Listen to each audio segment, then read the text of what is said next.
message was received. But we need to jump over and have a look and see what we've got lined up for NXT tonight. So let's whoosh over. Let's go here and get what we need. Boom. So we've got a triple threat match to determine who is going to face Trick Williams at Halloween Havoc. I think, if memory serves me right, it's Javon Evans against Ethan Page against Wesley. So it should be a really good match. I'm expecting Wesley to get the win. And I'm also thinking Ethan Page might move into a feud with Javon Evans. In fact, there they are. Move into a feud with Javon Evans. So I could see these two going into a program, which I think would be really interesting. And I think that frees up Wes to go after Trick Williams, right? So I think that would be interesting as well. We got Stephanie Vaquer. She is going to make her NXT debut against Wren Sinclair. We've got Tony D'Angelo celebrating his NXT North American Championship victory. We got Lola Vice taking on Nikita Lyons. We got Riley Osborne. He's looking for payback against Ridge Holland. And we've got Oro Mensah and Lexis King squaring off in a gentleman's duel. So, I don't know. I mean, look, I feel like Triple Threat will be good. Stephanie Vaquer will be good. Tony celebrating last week will be good. This is probably where you start losing me a bit, you know? So, Lola Vice against Nikita. Nikita coming back will excite people. I never really felt like she was that far along. I think she's got potential, but she was never someone that I was crazy about watching. She's got potential, but those injuries have really stalled her momentum. So let's see. Let's see what she's like. But because of those injuries, I'm not expecting a great deal. But who knows? She might have been away. She might have put the work in. She might have developed. She might have learned a few new things. We'll see. Right? Riley Osborne against Ridge Holland. It's been simmering away, hasn't it? You know, because of Chase U and all of that. Oro Mensah, Lexis King. There's not really much to this. This hasn't really had much of a build, so, you know, it is what it is. This feels a little bit more like what a normal NXT show is going to be. This feels a little bit more like we're moving away from the madness of the past couple of weeks. We're back at the Performance Center. I actually have not seen any images of what the Performance Center looks like at the moment. Because, here we go. Disappointing, right. So I've got one here, look, 27 minutes ago. So Cal, shout out to you. This is kind of what we're looking at, but it doesn't look much different by the looks of it. Doesn't look any different, does it? Like, I was expecting a stage and all that kind of stuff. Apparently they were taking everything out, doing it. So I don't know if they've made this bigger. I don't know if this is new. This feels new. This arch feels new. But really, other than that, we have not changed a great deal, have we? This is what I was waiting for. Images of what the setup was going to look like, and it pretty much looks the same. So, okay. Great. So, okay. I mean, I was expecting a stage, I'm not going to lie. I thought they were going to put a stage in. I thought they were going to have them kind of have a bit of a stage here and then come down a bit of a ramp or something.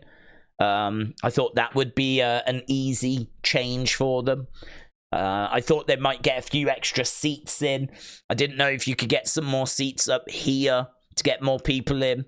I know that you can't really get any more up here. What you might have been able to have done is maybe, do you need that much space on that side? Could you have moved everything over a bit, you know, over back here? Took away some of this room, got the ring over a bit more, and then maybe you could have got another couple of rows in or something. I thought they might be looking on stuff like that. So, yeah, I don't know. No, it doesn't look like there's any seismic changes here. So, a little bit disappointing compared to what we were hoping for. But, okay, well, it doesn't matter. It is what it is. And, The Wrestling Escape Pod took a turn. Oh, I'll have to look at some of these. I've been sent clips. Let's go. So yeah, lots for us to get our teeth into. Right.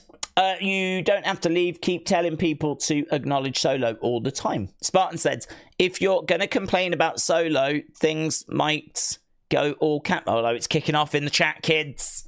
It's kicking off in the chat. Let me tweak this title, and then I will get to you. It's Javon versus Ethan versus... Javon versus Ethan versus Wesley.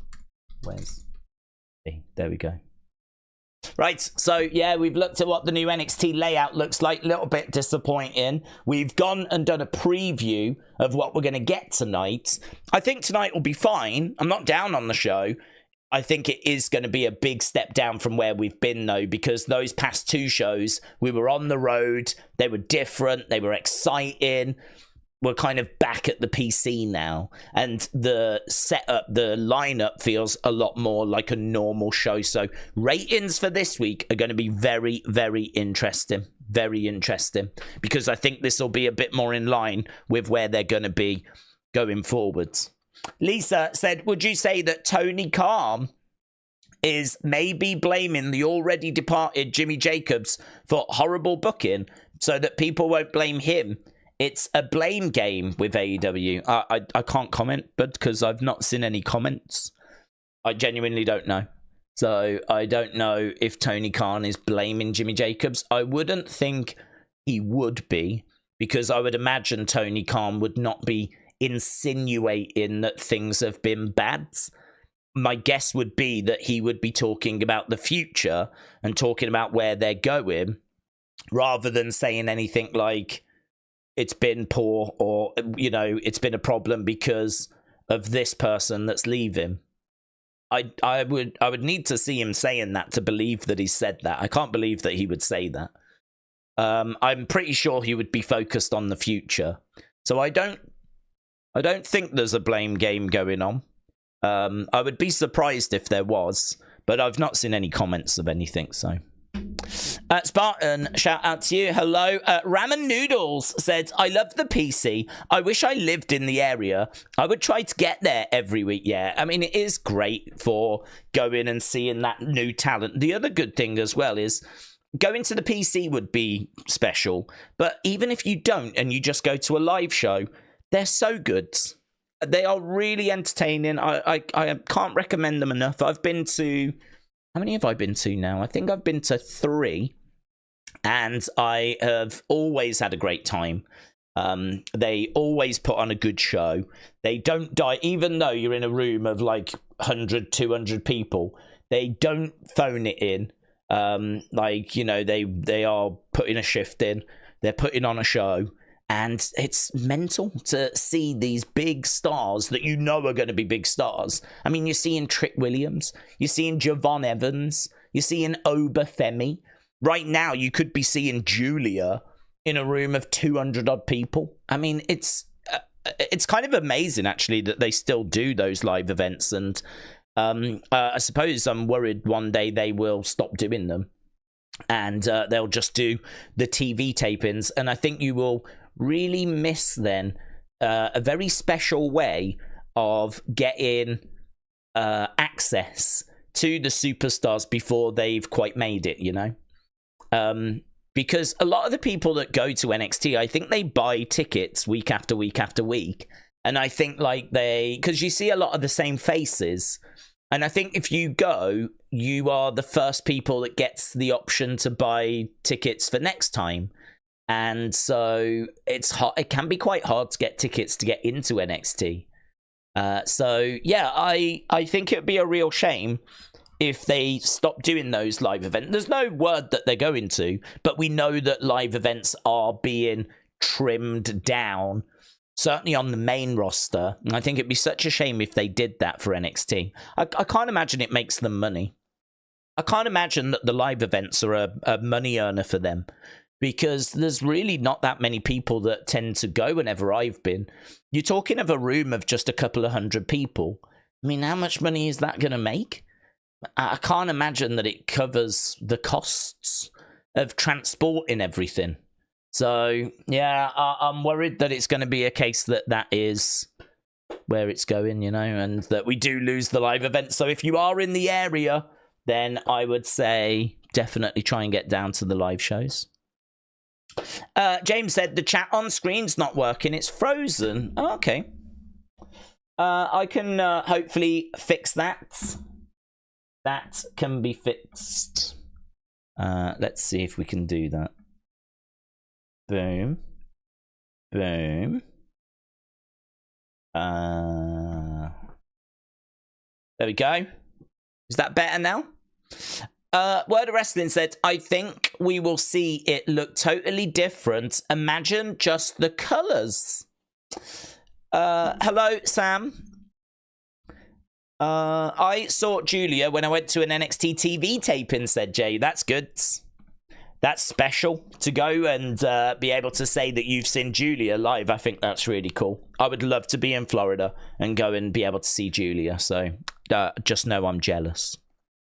Kian said, Daze, hope you are well, having a good stream. How's the day been? I thought Raw was good. I'm giving it 7.5. Can't wait for NXT tonight. I couldn't stop laughing on the pods. Well, I'm really pleased about that, Kian, because I wasn't joking. I woke up and looked at my watch because it's funny, actually. William asked about what my sleep schedule's like, and it's awful. It's really bad. I get like 4 hours, and then I wake up, and then I come and go onto social media, gather stuff for Unseen, respond to people, respond to DMs, do all that sort of stuff. And then, like, I had something to eat, and I was like, I know I'm going to be tired because I've only had 4 hours sleep, so I need to get another couple of hours. So I went back to bed, overslept. So I woke up literally a couple of minutes before the WEP was meant to start. So I think I'd been up like literally a few minutes when the WEP started.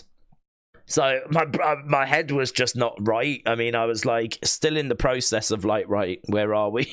I was drinking water to try and like get myself going. I had a couple of the caffeine pills because I didn't even get a chance to have a coffee. I haven't even had a coffee, right? But thankfully I've got some caffeine pills. So I was like, right, okay, have a bit of caffeine, have some water, let's get. So it took me a good 20 odd minutes to really kind of wake up, find my feet. So the fact that we were able to even get anywhere with this week's pods was a blessing in disguise, shall we say. So I'm really pleased that people got something from it. And yeah, I mean, that's it. That's how I used the pods. I suppose I used the pod as a bit of as a way of kind of really testing, can you go into it without a script, and can you find some humor? Like, I love that challenge of going in, not knowing what we're going to talk about, and we go down plenty of blind alleyways, we go down plenty of dead ends, but can we find some humor in there? Can we find something fun? And if we were able to at points, then brilliant. I'm really pleased about that. So good. I'm pleased that you enjoyed it in the end, and that we were able to tick that box at least. But yeah, I don't think the call-in was very good. I really couldn't hear what William was saying. And then I did, but obviously he couldn't hear me, so I was trying to answer him, but he didn't know I was talking. And then we had another call, and we couldn't hear them, and that bit didn't really work. I do like the idea of call-ins, though. So what I might do is speak to Tommy. I'll drop him an email and see if we can find a better way of doing that, which I don't know. I mean, this is beyond my technical capabilities, but I'll speak to Tommy about that. There must be a better way. So we'll see. But yeah, I'm glad you had a good time, my friend. I love the video, said Jay. Always look forward to unseen videos. Well, Jay, thank you. I am really thinking about how best to present them, because I feel like it's not quite right at the moment. I feel like there is a tweak, a change that can be made to kind of make them work a little better. Sometimes they get uploaded, I think, too late. Sometimes, like, by the time a show is finished and I've gathered stuff together and recorded it and uploaded it, it's pushing, like, you know, 5 o'clock in the morning, 6 o'clock in the morning here, which means it's midnight or 1 a.m. in America. And to be honest, that's not a great time to be uploading a video. If you're uploading a video when, like, everyone in the UK is asleep and everyone in America is asleep, you're probably doing something wrong as a YouTuber. And that's what I've been doing. So I feel like I need to make some little tweak so that the video doesn't go up as late as they've been going up. But it's hard because obviously shows like finish when they finish, so it's really difficult. I want the shows to go up like really 10 minutes after, you know. I'd love for us to end the NXT stream tonight and then for me to immediately record, but I can't quite work out how I can do that. Because obviously I'm talking to you right now and the stuff that's being sent all the time. So it's like, I don't know. I need to work that out. So I'm pleased you enjoy them, but I'm currently trying to get my head around how can I think what I might need to do is on days where there is a show, I do an unseen earlier in the day, like maybe around early evening, that's 10 minutes long and covers, like, you know, what's happened over the past 24 hours. And then that means I'm hopefully, you know, pretty empty folder-wise to just then focus on what's happened since the last video. And there shouldn't be as much. And then hopefully I can get that video out just after shows. So, yeah, boring YouTube boomer stuff, but those are kind of things that I'm trying to get my head around at the moment. So maybe something we'll talk about on the member streams. I'm not sure. I know, or at least I think the members like to be involved in those kind of conversations, the more what we're doing with the channel type conversations, you know. So we'll see. But I appreciate the support, my friend. Lisa said, I've got to say, it was a great episode of the WEP, with the whole Who Calls Tommy segment, massive hit. We need similar segment where people talk to you, Daze, said Lisa. Yeah, I mean, I don't think it actually worked. I like the idea, but I don't think in execution it worked, of course. And the fact that we can't have two-way conversation is a real problem. I know that you can do something through Discord, so I'm wondering if maybe Discord is going to be an option for us. I mean, I'm down for it. I really am. I think if we was to say to Tommy, we do a segment every week where we speak to 3 people, and we have maybe some set questions. I've said this about the members as well. I needed to revisit that. I love the idea of saying to the members, here's 7 questions, you go away, film your answers, send them in, and we'll play them on the members' side. So that way people can get to know not just me, because I think a lot of people know what I like, what I don't like, how I am as a person, right? But like, you get to know other members. I really like that. I love that idea. That's an idea I really want to accelerate forwards. Because I think if I was like a member of this channel, I would be very interested in knowing about the other members because I see them in the chat all the time. So I'd be very interested in finding out about them. So I think there's real value to that. You know, we talk a lot about being a community. Well, you know, showing off the other members and introducing the other people in the community is obviously a very important part of that, and that's not something that we've done for a while. We used to do like interviews in the past, but they're just really hard to kind of fit in and schedule. So maybe this would be a good way forwards, and maybe for non-members on this channel, a way of, like, you know, talking and like having a chat with me, having a chat with Tommy, getting your thoughts across.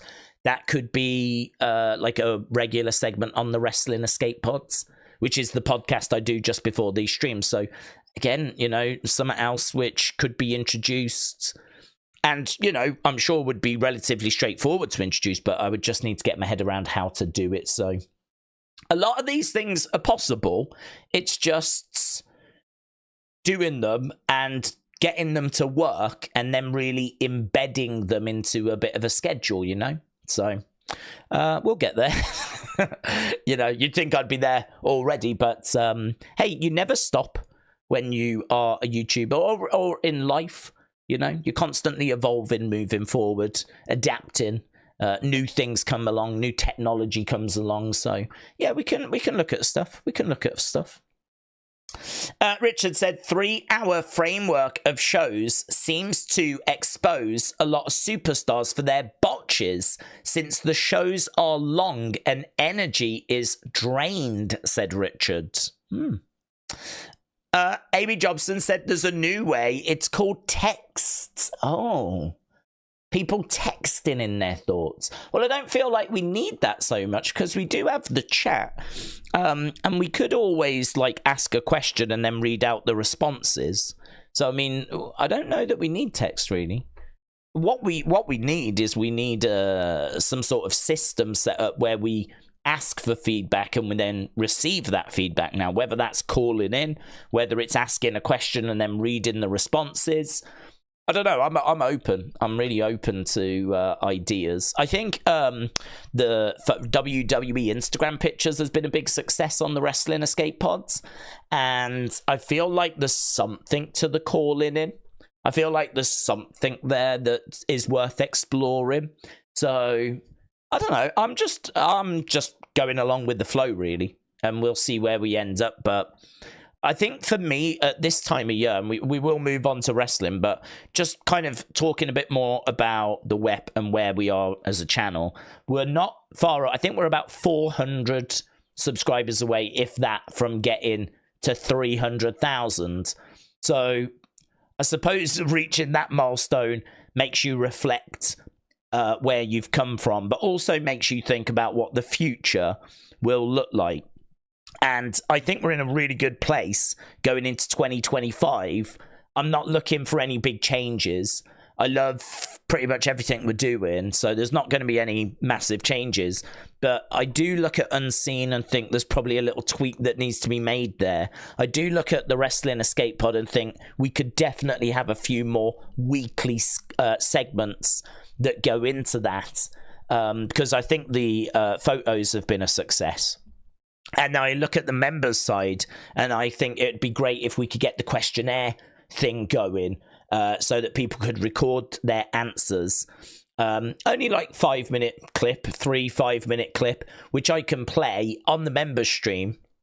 And then we will, you know, get to know a few people each week that have sent their responses back. And I think that would be really interesting. Or I can always put them out as like separate videos or something. So reaction videos, I'm definitely still on board with. But, you know, they're always just going to be bonus additional. I don't really have them built into the schedule. So, but yeah, listen, next year, 2025, streams, Unseens, probably Wyatt 6 videos, review channel, clips channel, which people I still don't think know exists, but there is a clips channel that puts out a different clip each day. And it's where I also put my reaction videos as well, like the little reaction shorts. They go up over there. So, yeah, there's lots that's happening at the moment. So, yeah, we'll see where we end up. But I think we're in a good place. Right. Wrestle Andy, hello. Make it a Frasier KACL type call-in show. Hello, caller. I'd be down for that. I don't know quite how that technology works, but I would be down for that, where people call in and they can... I like the idea. I mean, I really do use the Wrestling Escape Pods, to be perfectly truthful. The reason why I love doing it is because it keeps me on my toes. And I do use it as a way of really challenging myself as to, can we just press record, press stream, press go live, and can we find a way at some point of getting to something that's entertaining? Hopefully we get there a few times, but I really use it for that. And I feel pretty confident that I could go back through any episodes, pull out moments where we've achieved that. And that's what I use it for. So I think the idea of people calling in and just throwing topics for us to, like, you know, chuck around and that person to contribute on that topic as well. And it could be anything, absolutely anything. I can't see how that would not lead to some very interesting moments, some very interesting responses. I really think there's something to explore there. So yeah, I like that, Wrestle Andy. I'm down for it. I just don't know quite how to execute that, but I can look into it. Jim said, if the WEP got a YouTube play button, who would get it? Well, I think considering that it's only hit 4,000 subscribers means that there's probably not something we need to worry about. If it ever got a YouTube play button, I would absolutely give it to Tommy. Tommy's channel hasn't reached 100,000 yet. It's something I would love for him to achieve. He's not bothered by it, but I do see Tommy as someone that was quite important in the wrestling, certainly the wrestling figure community. But for me, he's someone that's important in the wrestling community. I've said many times, like, it was Tommy and it was Grim that inspired me to start a YouTube channel. So really, without Tommy and Grim, I don't really know if there would even be a Wrestling Daze. Genuinely, I really don't know, because it was seeing them doing what they were doing that was a massive inspiration to me to start this channel up. So, you know, this is why I reached out to Tommy and I was like, listen, if I'm going to do a podcast or some sort of show like this, you're absolutely the guy I'd love to be doing it with. And he was totally on board. And, you know, we've been doing it for a good few years now. And we're not very good at promoting it and stuff like that. I mean, it's not something that we shout about because it is rough around the edges, but I sort of like it that way. It's not polished. There is no script. I mean, we don't even really talk wrestling that much. I mean, we were just watching the Victoria's Secret show for 6 minutes, you know. It really is. Where's the humor? Where can we find the humor? Where's the entertainment? It's a challenge for me to do that, and it's something a bit different from the streams that we do, you know. So yeah, I feel like we've definitely boxed that conversation off. But yeah, no, Tommy would have it, definitely, no doubt about that. Tommy would have it. But I hope his channel gets there as well, because he deserves to. Cadet said, Grim is truly a goat in the YouTube community. He is. He really is. It's funny, I was watching LOL Cow, right? I've been watching a little bit of that because Boogie is obviously a massive name in the history of YouTube. I never used to watch him, but I was aware of him. And he was always seen as, like, you know, someone that you could tell was not in a good place, was struggling. Things weren't going great for him. And so he's ended up on this LOL Cow podcast. And then, of course, the whole faking cancer and all this kind of stuff. So I've been watching that unfold and, like, that develop. And Grim got mentioned on that show. Grim was mentioned on that show because I think Kid Behind the Camera knows Keemstar and Grim knows Kid Behind the Camera. And so, I don't know, you know, friend of a friend, all this kind of stuff. Grim was mentioned because I think he was worried about Boogie and blah, blah, blah. And it was just really weird for me to be watching what's a pretty big YouTube show. And for Grim to get mentioned was a bit like, whoa, it's crazy that someone from the wrestling community is getting mentioned on this show. So he really is. He's someone that has, you know, done a lot. He did figures, which inspired me. He moved on to the backyard wrestling stuff, which, to be perfectly honest, I never watched. Not because I didn't like it or anything like that, but I just didn't feel like I'd be able to commit to, like, you know, getting to know the characters, getting to know the wrestlers, getting to know the stories. I mean, it was hard enough for me to be following WWE because of going to work. So to be trying to follow, like, Grim's Toy Show as well, I was like, I just don't think that's something I can really commit to. It's better for me to just watch one-off videos, really. But yeah, I still wished him all the best, and I still enjoyed watching his family vlogs, because you could watch those, like, individually. And he was always entertaining. There was usually some wrestling related stuff in them as well. Merch he had bought or whatever, you know. So, yeah, I mean, Grim is absolutely, for me, on the Mount Rushmore when it comes to wrestling, like YouTubers. And that's not something which really I've ever massively spent time with. I never used to watch What Culture and Wrestle Talk and all of those. I'm sure they're great, you know. I've seen the odd bit here and there, the odd video. But probably from that world, the most that I've ever watched was I did enjoy King Ross with his WTF moments. I don't know if he still does those. But when he was more on What Culture, he used to do those. And I used to watch some of those, and I found him quite entertaining. But really, from that world, I never really watched anything. I don't know why, I've just never been into that world, really. I've never been into that kind of wrestling YouTuber world. It's not something that has ever really grabbed me, apart from certain individuals. I think there's a lot of very similar content that gets produced, and I think that's what made Tommy and Grim stand out, is that they were doing something different, and that really resonated with me.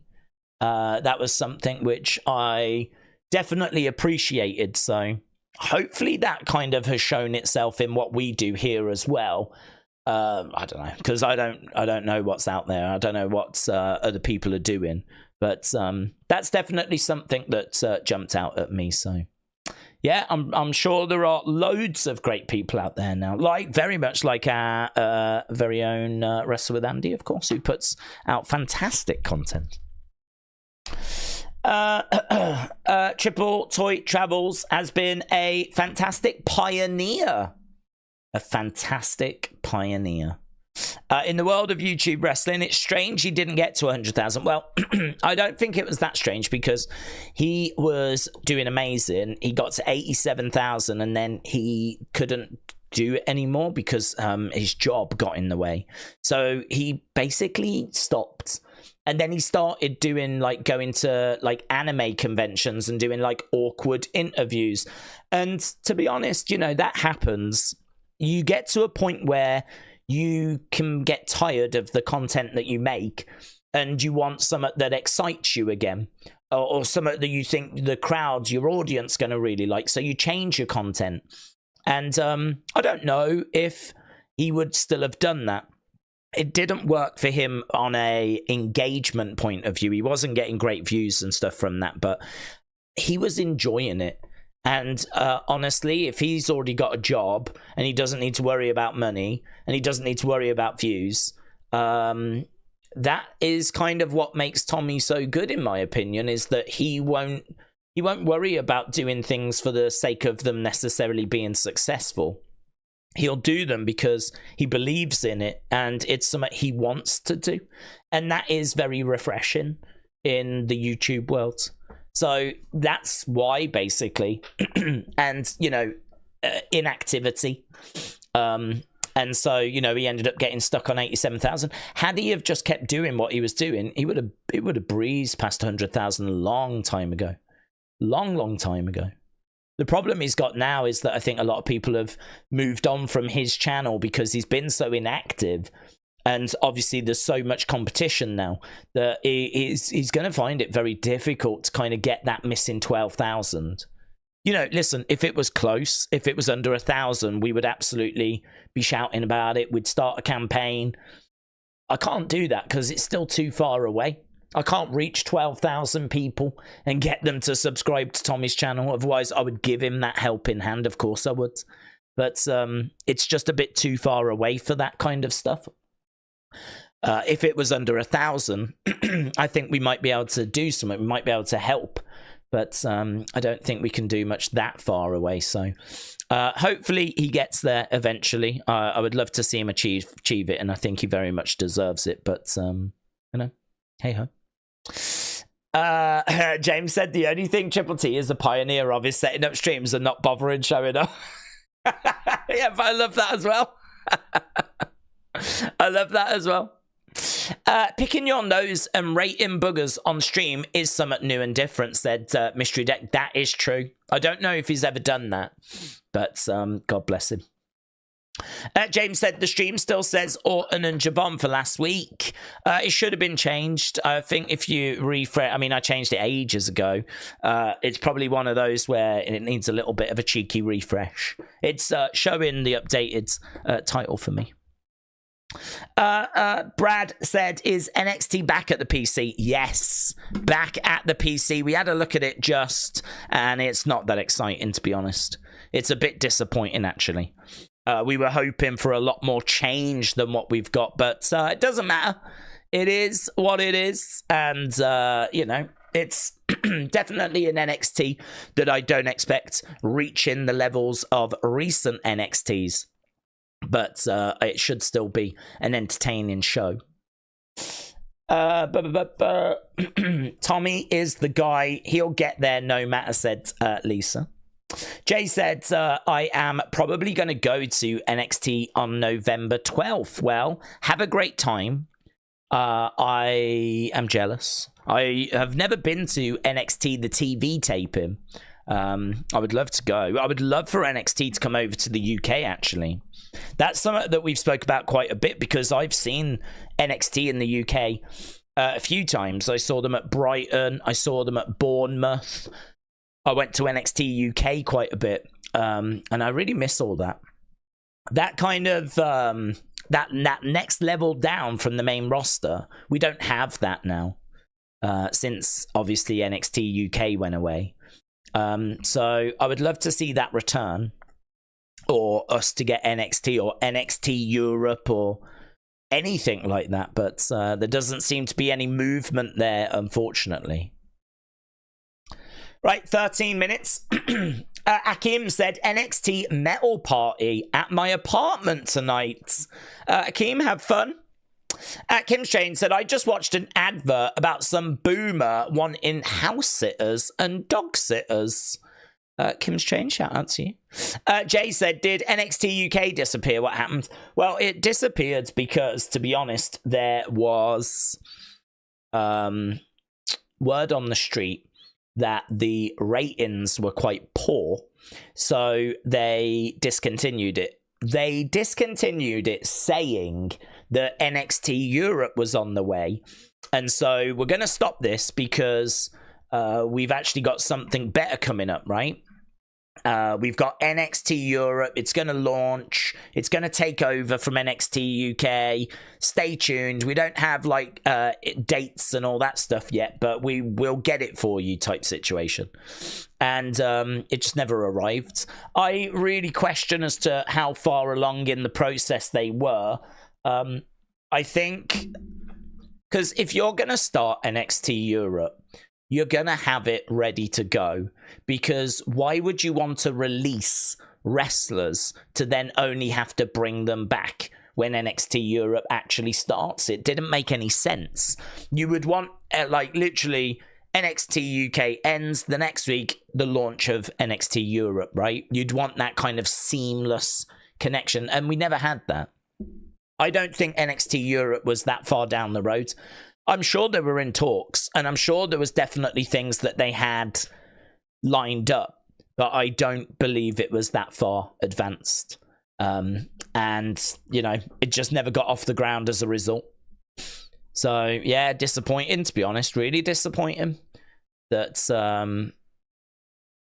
yeah, it is what it is. Hey, listen, Crimson said that he just got a massive piece of news. So Rob Fee said the picture is one that an editor took.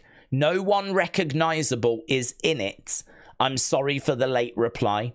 So that image that we've all been doing our nut over, that we've all been scratching our head about, turns out that that image is not an image that that has got any kind of connection to anything in it. So that is pretty noteworthy, isn't it? That image is the one that was in the Wyatt 6 video, and it's the one that everything else was straightforward, But that image was one that really did our head in because we just could not figure it out. Well, someone's actually got in touch with Rob Fee. It's Crimson, actually, that's got in touch with Rob Fee. I don't know if I can show it on screen, can I? Yeah, there we go. So here, look, just DM'd me. He said no one recognizable is in the picture. So that's the DM. The picture is one that an editor took. No one recognizable in it. So it's a stock image, basically.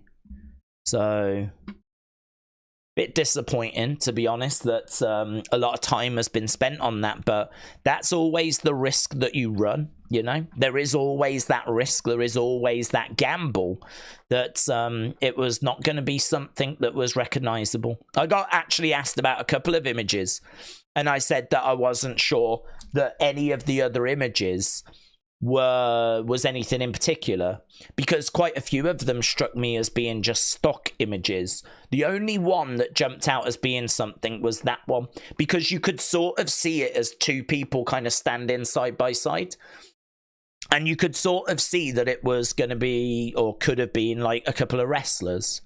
So a lot of us have spent a lot of time on that today, time that probably could have been spent better elsewhere.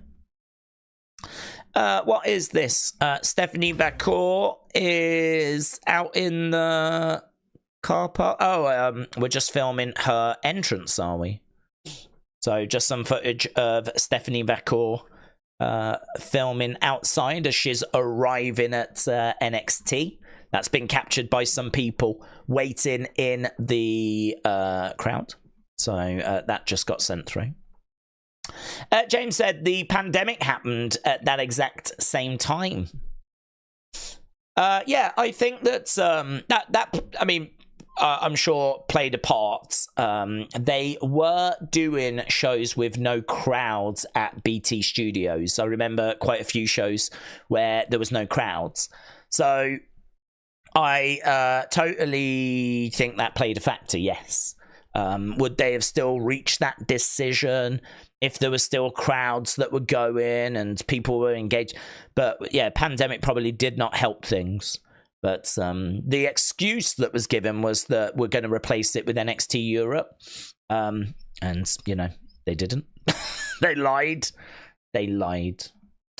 Daze, do you know how many Adult Swim infomercials I watched last week, said Corey. I really went down a deep rabbit hole. Well, Corey, that's awesome. I'm so pleased that that was of benefit or of use or of interest.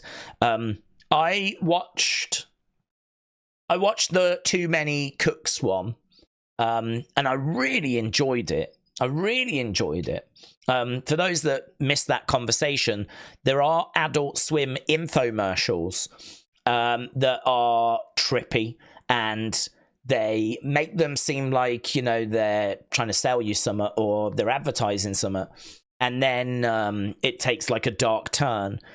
The one I've not watched yet is that woman, you know, the woman that I said was being stalked by herself.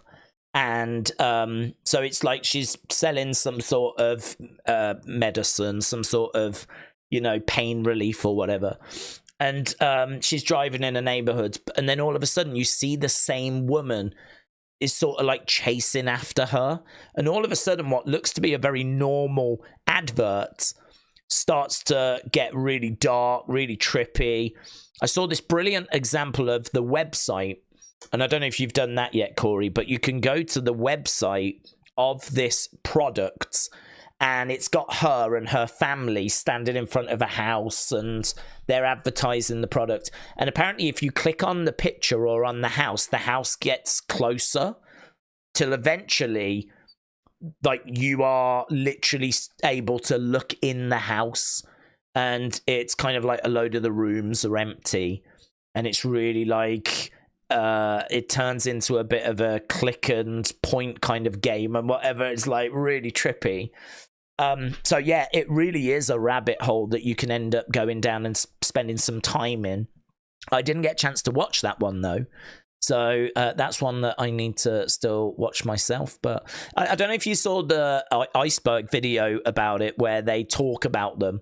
A lot of them, I think, are, that was okay. You know, a lot of them are like, yeah, okay, that was fine.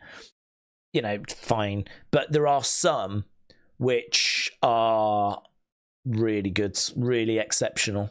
And you can even watch like breakdown videos of them where they kind of go through the psychology of it and like talk about like the different elements that are in there. So really, really good. Yeah, I'm pleased you enjoyed that. I need to revisit it myself. Gaius said, I hope your weekend went well. I got smashed and I'm still recovering. Yeah, my weekend was fine, thank you. I didn't actually get that drunk. I got drunk a few weeks back, and I really had a bad time. I was really not in a good place. It wiped me out for like a couple of days, and I was determined for that to not happen again. So I had a good drink, but I switched to water, and I've never done that before. But I was determined to not allow it to beat me this time. I was determined to not have a horrific hangover and, you know, suffer and struggle. And so, apart from a bit of tiredness, which I'm still kind of catching up with, I was an adult. I was an adult about it. So I'm glad to hear that you had enough alcohol for the both of us. Sounds like you had a good time, so I'm pleased with that. But that's usually how it is for NXT. Not as many views compared to Raw and SmackDown. Oh, no. This is the hardcore.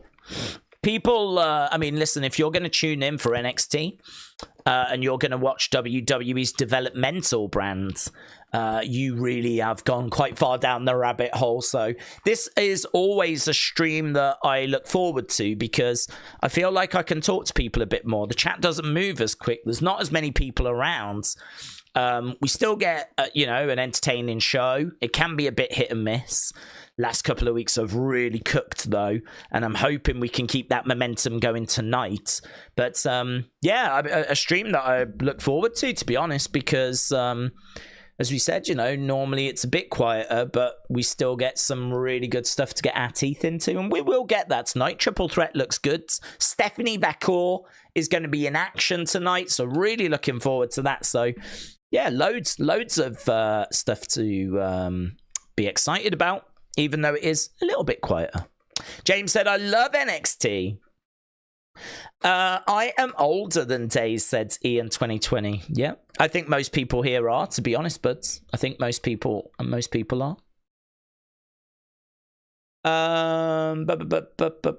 No, English manager is good for the England team. We need an international manager. Yeah, I saw that. I'm all right with it. I'm not down on it. I'm all right. I like Tuchel. I think that he's a really good manager. I mean, he's not Pep, but listen, if ever there's a big team in need of a manager, his name is going to be linked. So we've not got someone that is past their best, in my opinion. We've got someone that's still relevant. We've got someone that's still at the top of their game. I think we've gone and got someone that is probably about as good as you could get on the market right now. Tactics wise, it's going to be a big step up from Gareth Southgate. I like Southgate. I really wanted it to work for him. And, he managed to take us to 2 finals. The argument always was, well, yeah, with that team, they should be getting to finals. Well, it's going to show now. Okay, well, if that was the argument, well, it's the same team. And now we've gone and got Thomas Tuchel. So he has to deliver, doesn't he? Because that's the expectation here in the UK, here in England, is that the team will now go on and win a trophy, which I just think's a bonkers expectation, because how can you expect to go into a World Cup and win it when, we might end up playing Brazil or Argentina or Spain or France, and those are games that we could easily lose. So, I don't know, bonkers, to be honest, that England think that now they're going to go on to to win, but you know, that's the English way, really. It's to be honest, it's hope more than anything else. It's hope. We always have hope. We've only ever won one World Cup. But this is going to be like really difficult to win the next one because it's over in America. It's just going to be really hard. So I don't know. Thomas Tuchel must have looked at it and quite fancied it. So respect. I respect him for that. I also respect the fact that NXT is beginning. Boom. Right. Did I miss a storyline at the end of NXT 3 weeks ago? Bloodline was there, but did they do anything? Well, they didn't do anything for NXT. They went after, wasn't it, the Street Profits, which then ended up playing into that ladder match that we had. So, you know, we had Street Profits, Bloodline, DIY. So it played into that. I think, is the screens a bit bigger? I don't know if the screens are a bit bigger. Dude in the crowd with a Hank and Tank sign. It's a new era, but it's the same energy.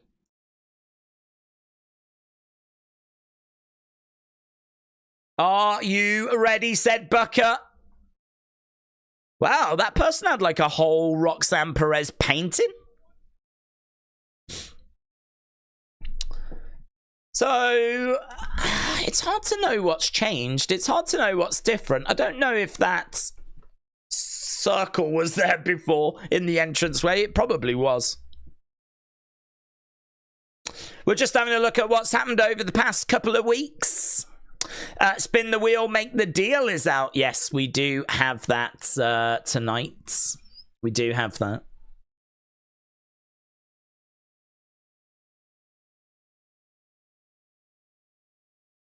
Apparently, Logan Paul said that he's going to be going up against Jacob in the future. Don't know what that's about. Don't know what that's about. But last week was a pretty good show. Last week was great. Really enjoyed it. Really enjoyed it. Bailey has also responded to watching Gunther against Chad Gable. Bailey said, watching Gunther against Chad Gable tonight made me really excited to inevitably see Gable as a world champ someday. Such a special performer. So it seems like Bailey was really impressed with what she saw. I'm guessing that was at the live events. How do you watch NXT? I can't find it in the live section of USA or CW. It should be on CW in America, CW Network. I mean, I don't know. We've had that before where people said that there's like football or news or something on instead. So I don't know if every state is showing it on CW Network. I would think they are. But it is CW Network in America. Kim Shane said, I like the Trading Places match. Goldust Regal, that was amazing. Hello, here we are with Tony. So we got a Tony chant.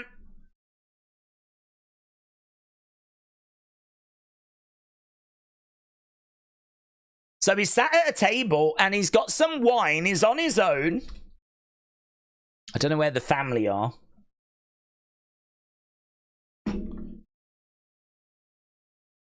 So, I wanted to celebrate with my family.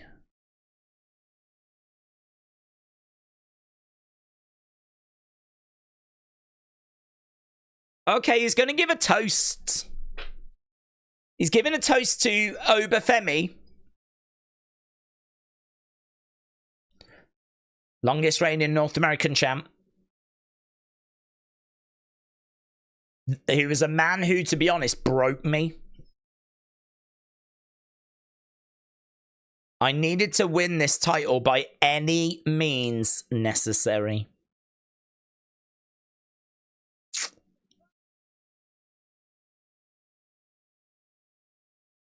So we're in the ring. Tony is sat there. He's got a table. He's got the championship on the table. He's got a glass of wine.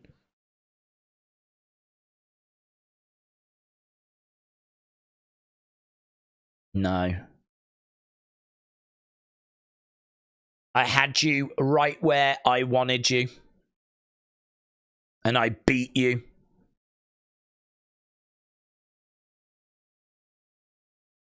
It was a big win. It was a great moment last week for Tony. Tony D chance. Tony D chance. I've been doing this a long time.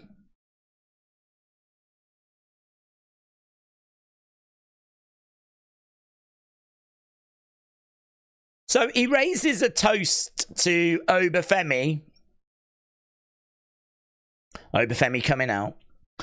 The dude is mafioso and he's got cheap barefoot wine. Is it cheap wine, is it? Did you see the bottle, did you? Apparently Merlot is what they're saying. Here's Obafemi making his way down to the ring. I can't see them doing a rematch again.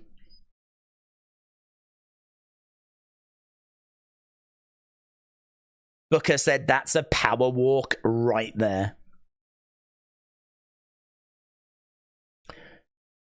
There's the rest of the family. I hadn't seen the family. They were standing in the darkness, but they are in the ring. Oba stepping up to Tony. You got me, Tony.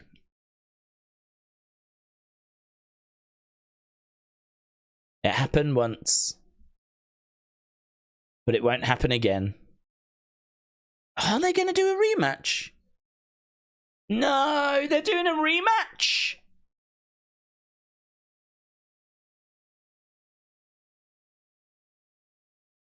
Once again, I will be a ruler of NXT. Right, and he goes to leave. Your little family. They won't be by your side to help. Cage match. Yeah, Tony's like, don't worry about it. Don't worry about it. Oh, is he going to spin the wheel? Oh, wow. Oba spins the wheel. And it's going to be tables, ladders, and scares match.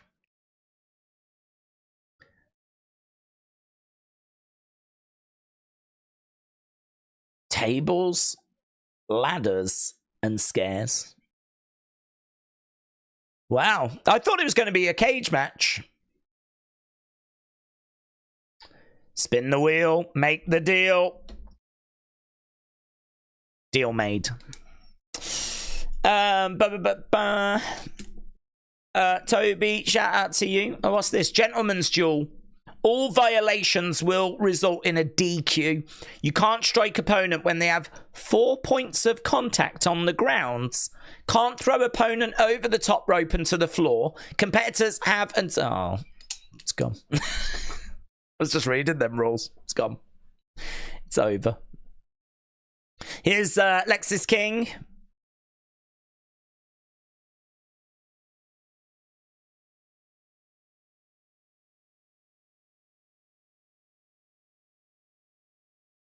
Tonight is going to be a fair wrestling match.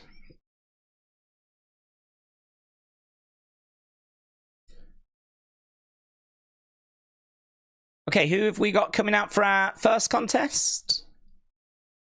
I legit don't know this entrance music. Are you interested in about your first? No. What the hell are you? Just boomer. Specific information. Here are some questions to consider. What kind of contest are you interested in? I'm not. PG, sports, academic, creative writing, coding, etc. What is your age or experience level? Do you have any specific goals or interests related to the contest? Oh, it's Stephanie Vaquer. Shut up! I can help you find suitable content. Not interested! Preparation, or answer any questions you may have. Here's... I don't know where that boomer came from. Oh, I'm not keen on her entrance music. Oh, I got interrupted by some boomer. Right, well, Stephanie Vaquer making her way down to the ring. It was a bit hank and tank, weren't it? It wasn't really something that... I wasn't looking at it thinking, oh, this is Stephanie. I was like, oh, is this... I don't know. I was getting like hank and tank vibes. Didn't really like it. Rubbish. Did you hear what Jim Cornette said about Ober and a fake accent? The guy will never defeat the racist accusations that are against him. I didn't. I genuinely didn't. So I don't know what he said. I mean, to be honest, I don't think what I'm about to say is controversial, but I don't think he should have the accent. I think, like, you can have it, but I don't know that it's helping his character. I don't know.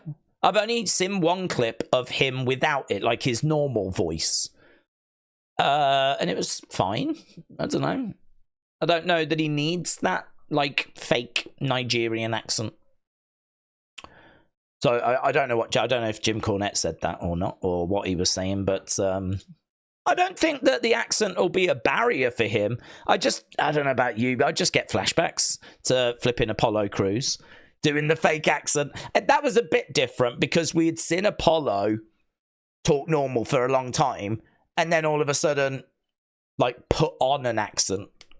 And so, you know, it was just weird. I mean, who does that? Who talks normal and then all of a sudden starts talking randomly one week with a fake accent? So, you know, that was weird. We haven't really had that with Ober. He's always had that accent. I'm just aware that it's not his actual accent. It's not his actual voice. I don't know. I don't see it as being something that's going to help him. I don't see it as something that's going to necessarily hinder him. I mean, it hasn't hindered him in NXT, has it? So I don't see it as something that's going to hinder him. But I don't know. I would probably, if given the option, I'd probably say, does he need it? Is it doing anything for him? Would you see WWE having a PLE in Uruguay? Not anytime soon. I've never heard of, like, it being a specifically big WWE community. I mean, I don't know if the viewership was suggesting that they should go there. I mean, I don't even think they get live shows. So, you know, for them to get a PLE would be a bit out of nowhere. So I would say do some live shows, see what the reaction was like, and then take it from there. Leo said, Ober is actually Nigerian. Apollo is not. Ober's accent is not fake. It's just embellished, says Leo. You mean like exaggerated? I heard his voice and he didn't sound like he had an accent to me. So it sounds...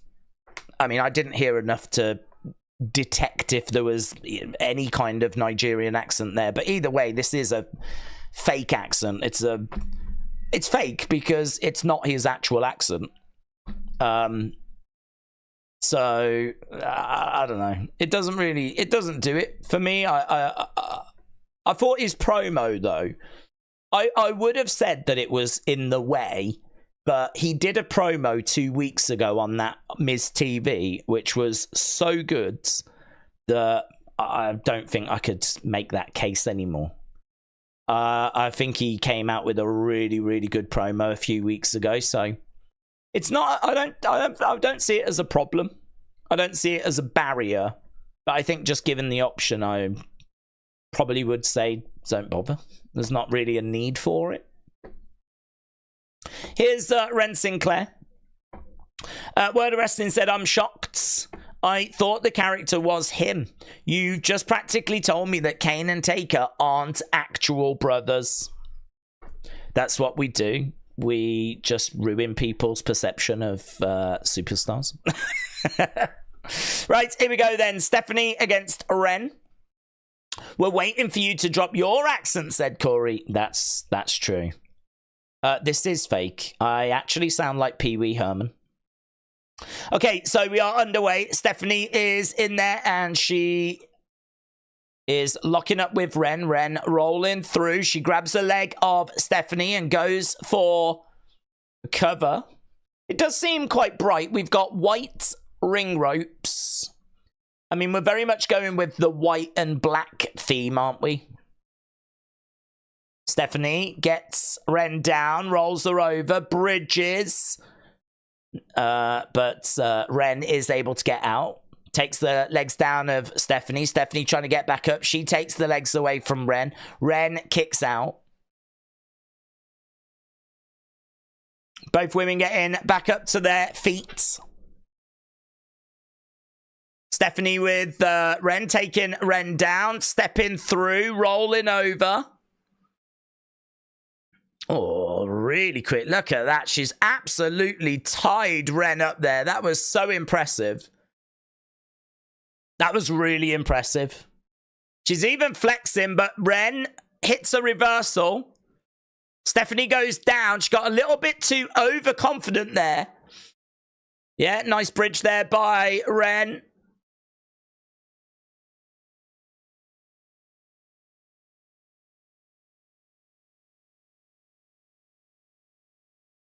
And she's working on the arm. I mean, I don't really get what benefit that has of Wren by her doing that.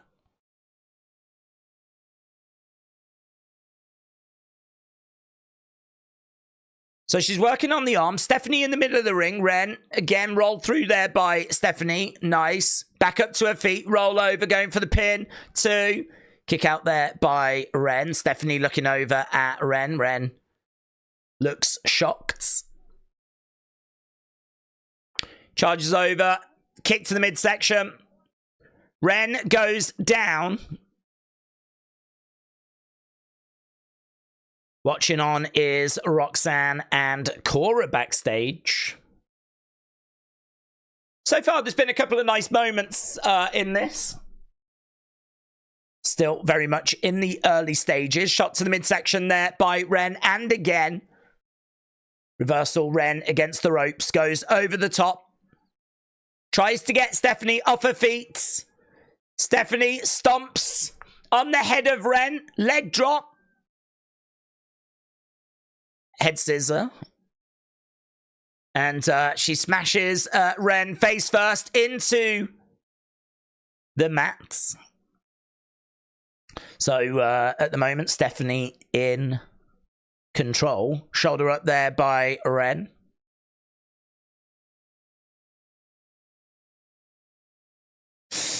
But Daze, what happened to the stars being on NXT? Well, they did that for the first 2 weeks so that we could get people invested and we could like make a big deal out of move into the CW network. But that was never going to be a long-term thing. That was only going to be a short-term thing whilst we did this move. This is very much more what an NXT will look like on a weekly basis. And, you know, ratings are going to suffer as a result. Lovely double underhook suplex there by Wren. Stephanie over against the ropes. Wren comes over, grabs Stephanie. Stephanie in the corner. Charges over. Stephanie rolls. Gets out the way. Stephanie charges. Grabs the legs of Wren. Oh, dragon screw. That was good. Off the middle rope there by Stephanie. Stephanie over the other side. Double knees. Collides into Wren. She's going to look to put her away. Package driver. Oh, no. Straight across the knee, and she puts Wren away. So, good win, because Wren is a very good talent. Obviously, Stephanie was expected to get the win. And there were some nice moments in that match. Good start. Good start for Stephanie in NXT. Picking up the victory. Boom. Let's get the match scores on that one. See what people thought. Oh, here is Roxanne. Here is Cora stomping away. And is that going to bring out Julia? Julia comes running down. Julia comes down. She deals with Cora, deals with Roxanne. Yeah, this more screens. It feels like there's more screens. Well, the screens feel bigger. Dropkick there by Julia. Stephanie and Julia charging over Big Boot. I wonder if it'll be the tag match at Halloween Havoc. So Stephanie and Julia uniting. Here we go. Halloween Havoc. So the tag match is made. Halloween Havoc. That's going to be huge. That'll be absolutely huge. Okay, we got Trick and Kalani backstage.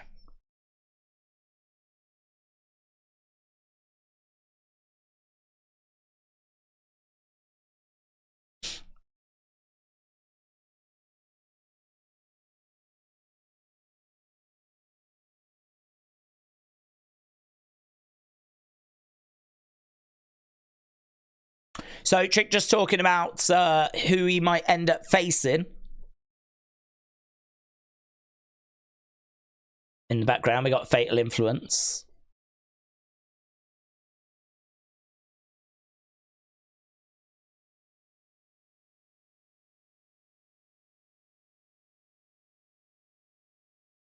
She's still a little bit wooden with her promos. Okay, Lexis King coming up next.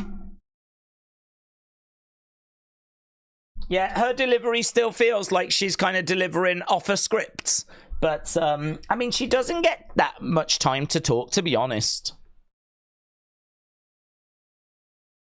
Okay, Lexis against Oba. This is going to be our next match. I need to get this poll up, don't I? For that opening contest, which I thought was good.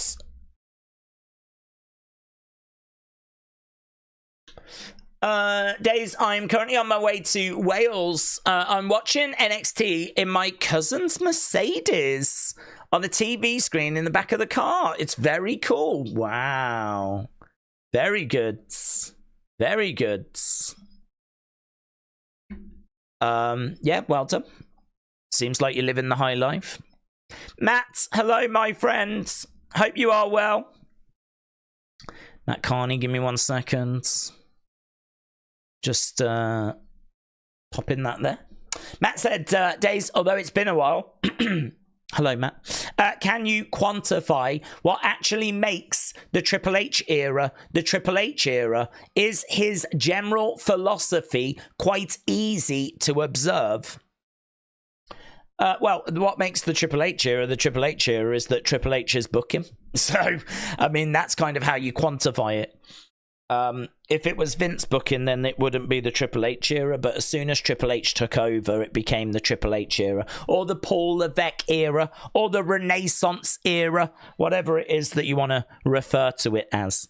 But, yeah, so, honestly, that's how you tell the difference. It's when he became the booker. In regards to, like, what his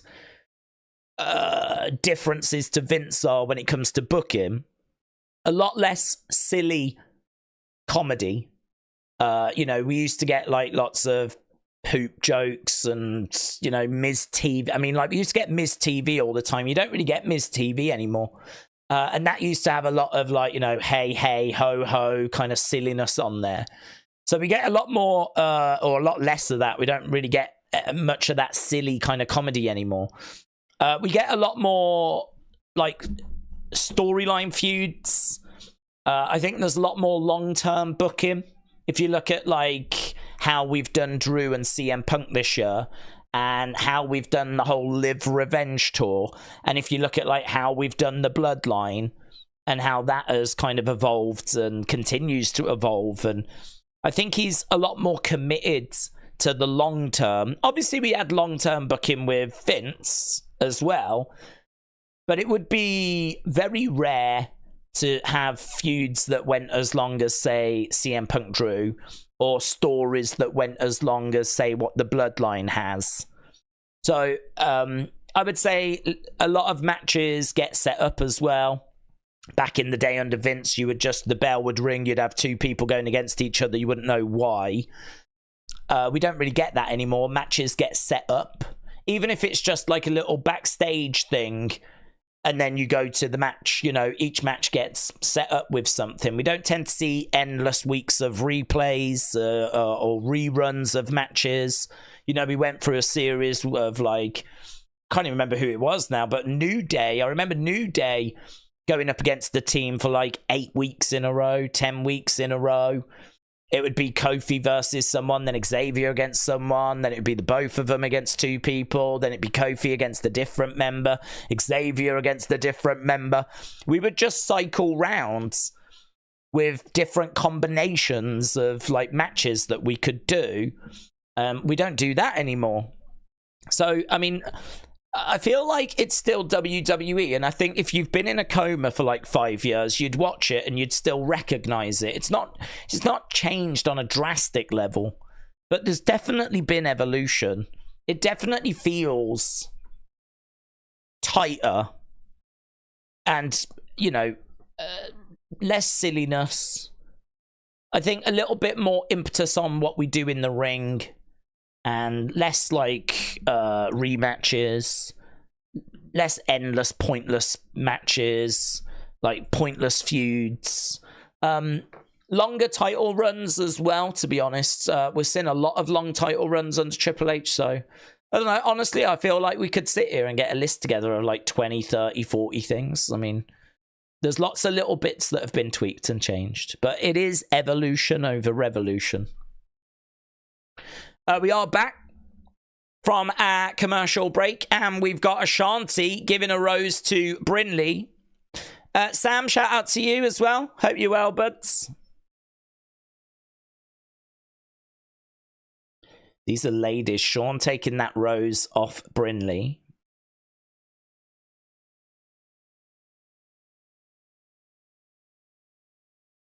Brooks rips the head off the rose. Brinley and Carmen Petrovich get out of there. Here's Mr. Stone. So it looks like Ashanti and Brooks are on a collision course. And we've got the ripped up rose on the floor. Who's grabbing that? Is that Stevie Turner, is it? No, it's Carmen. Oh, Carmen. Carmen went back and picked up the rose. So has she got a thing for Ashanti, has she? Interesting. Johnny said, for me, Triple H means I don't have to be embarrassed about what I'm watching if someone walks in during Raw or SmackDown. Yeah, that was always a gamble, wasn't it? You didn't quite know what was going to be on the flipping TV. Okay, so here is Oro. Oro Mensah has made his way down to the ring. Ashanti is still shooting his shots. Well, it looks like he landed, to be honest.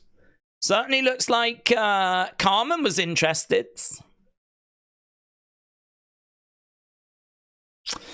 When is Noam Dar due back? No words.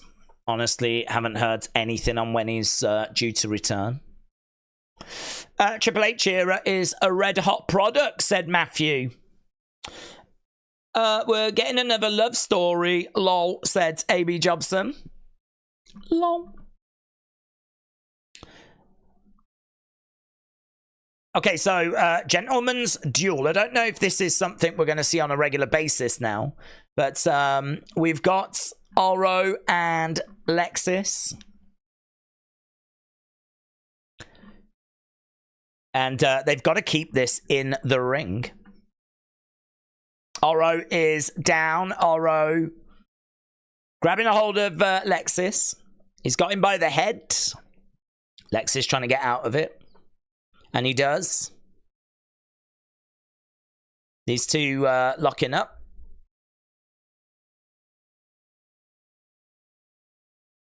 Over against the ropes goes Oro. Nice reversal by Oro. Referee coming in. He's telling them to break it.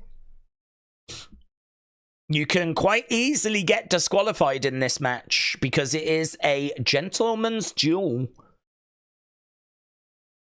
Guess we'll see if Lexis King was paying enough attention as we were going over the new rule set, said Tavian Heights. Kick there by Lexis. Lexis going over. I think they've got high hopes for Lexis. Kick to the midsection. His gear is the same color scheme as NXT now. It's like silver and black, but it's got a little splash of orange for the CW network. I don't know that's why they've done it, but Lexis. Oh, nice. Inzaguri kick there by Oro. Going over, rolling up Oro in control. No joy. Against the ropes. Arm dragged by Lexis. There's a few moments in this match that's like, I'll do this to you, you do this to me. I don't really feel like I'm watching at some points like a contest where two people are trying to win this. I feel like I go over here, I do this now, then you do that. Crossbody by Lexis. Kick out by Oro. Crowd are really quite quiet for this. I don't think this is quite landing at the moment. Don't think it's quite landing.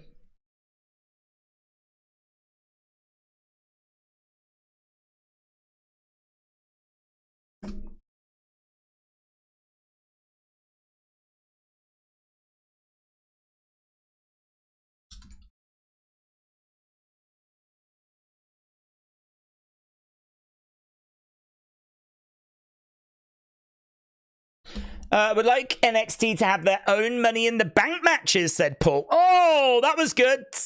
I like how they both cross-bodied at the same time. That was good.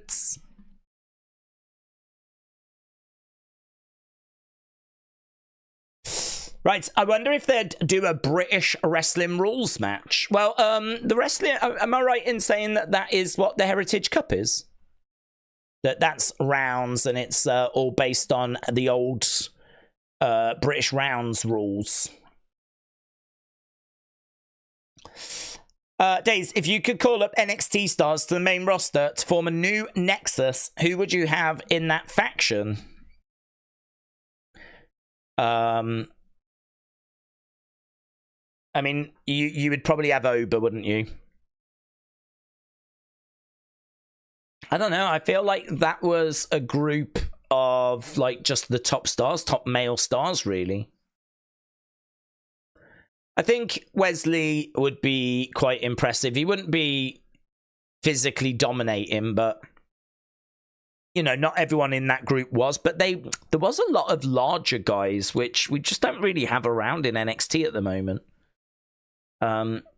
So it wouldn't really be the same kind of vibe, you know? I mean, obviously you'd have Obafemi as a starting point. That's someone that you would want in the group. I might have like Josh Briggs as well, because he's got quite a size to him. I'm trying to think of the bigger guys, to be honest. I'm trying to think, because I remember Nexus being quite impressive from a physical point of view. So I'm thinking like Wesley, because he's, you know, on the verge of getting called up, but I don't know if he'd really fit the group, to be honest. I think, what about OTM? They're quite good. OTM are quite big, aren't they? You could have OTM. You could have Josh Briggs. You could have Tavian Heights. You could have Obafemi. I think that's the kind of names I'd be looking at. The bigger guys. Because I think about, like, Darren Young, and I think about... Tavia, you know, I mean, there's quite a few there that had David Otunga that had a bit of, like, you know, size to them. You know, you look at NXT, there's like Nathan Frazier, who's not the biggest of guys. Riley's not bad. Riley Osborne's not bad. I suppose Duke Hudson's quite tall as well, and he's been in NXT for a while. So, yeah, those would be the names I'd be thinking about. We are at commercial break. Big Time said, first 35 minutes, it feels like the show has fallen off a cliff in terms of quality. I get saving filler for a middle of the show, but they haven't really set a good so far.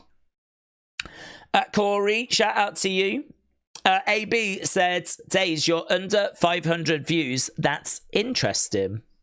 I don't think so, to be honest. This is expected. I feel like I've been saying till I'm blue in the face that the past 2 weeks you can't judge NXT on those numbers, and it's going to settle down, and you know we're not going to have the main roster stars around, so I expect NXT numbers to fall. I expect them to go back to ideally settle around that 650 range. And if NXT is going to fall, then the amount of viewers we have is going to fall as well. The past 2 weeks have been brilliant, but I was under no illusion that that was like the new normal or anything. I knew that was going to be an exception. So, no, fine, all good.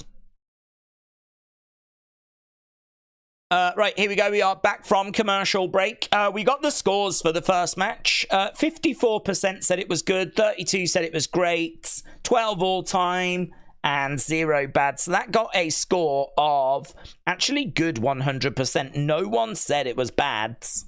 So it gets a good 100%, which is kind of interesting. So people enjoyed it. It just couldn't quite get into that great range. Lexis goes over.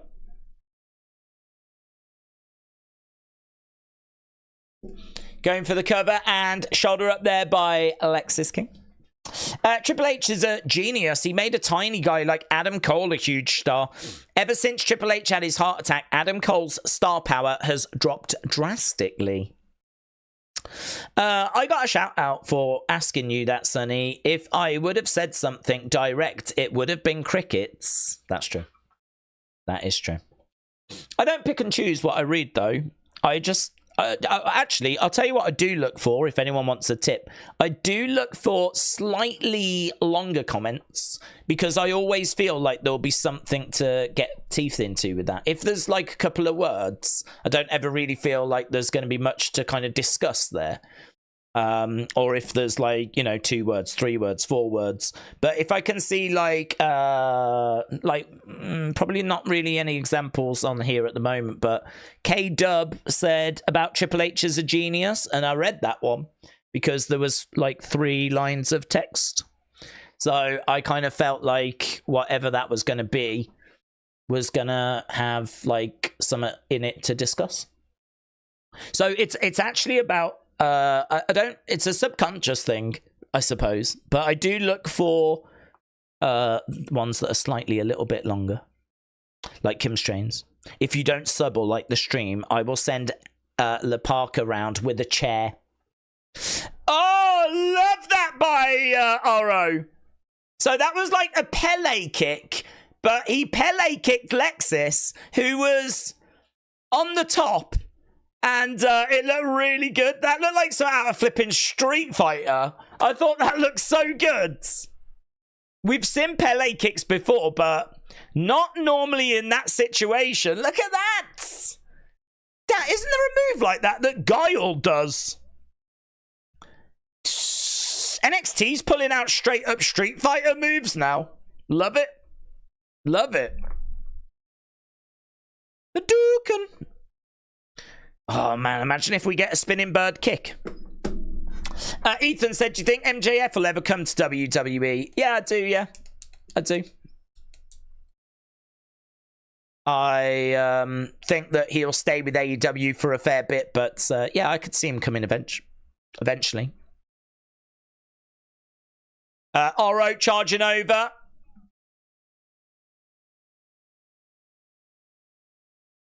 Is grabbing, Lexis grabbing Oro.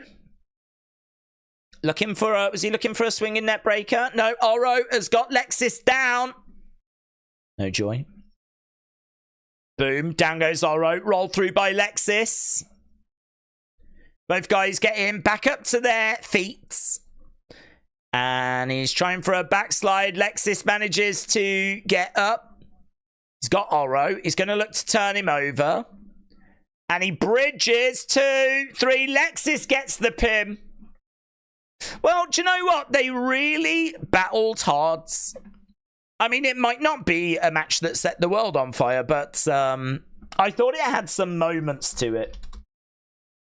I'll be interested to know if people actually thought that was better than the first match or not. I mean, I don't feel like it was a million miles away.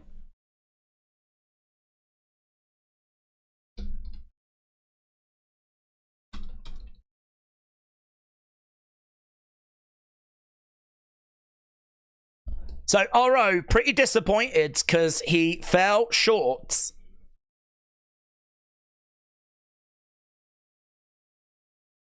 I hope you read this for no reason other than to waste time, said King Yeti. I saw your comics. It had a little bit of text to it. Aubrey said a wrestling or fighting game channel tournament would be cool with us squaring off and Daze commentating. Okay, we're backstage. We got Fraxium, we got Cedric, we got Javon.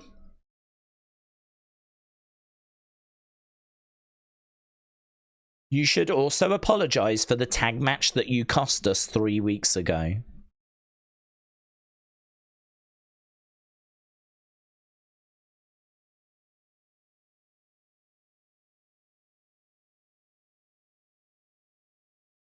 Just because you're part of this match, it doesn't mean that you're ready for the NXT Championship.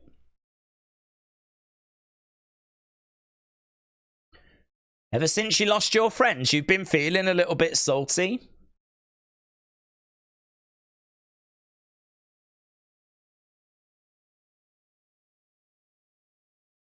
So right now we got Javon and we have got Wesley getting at each other.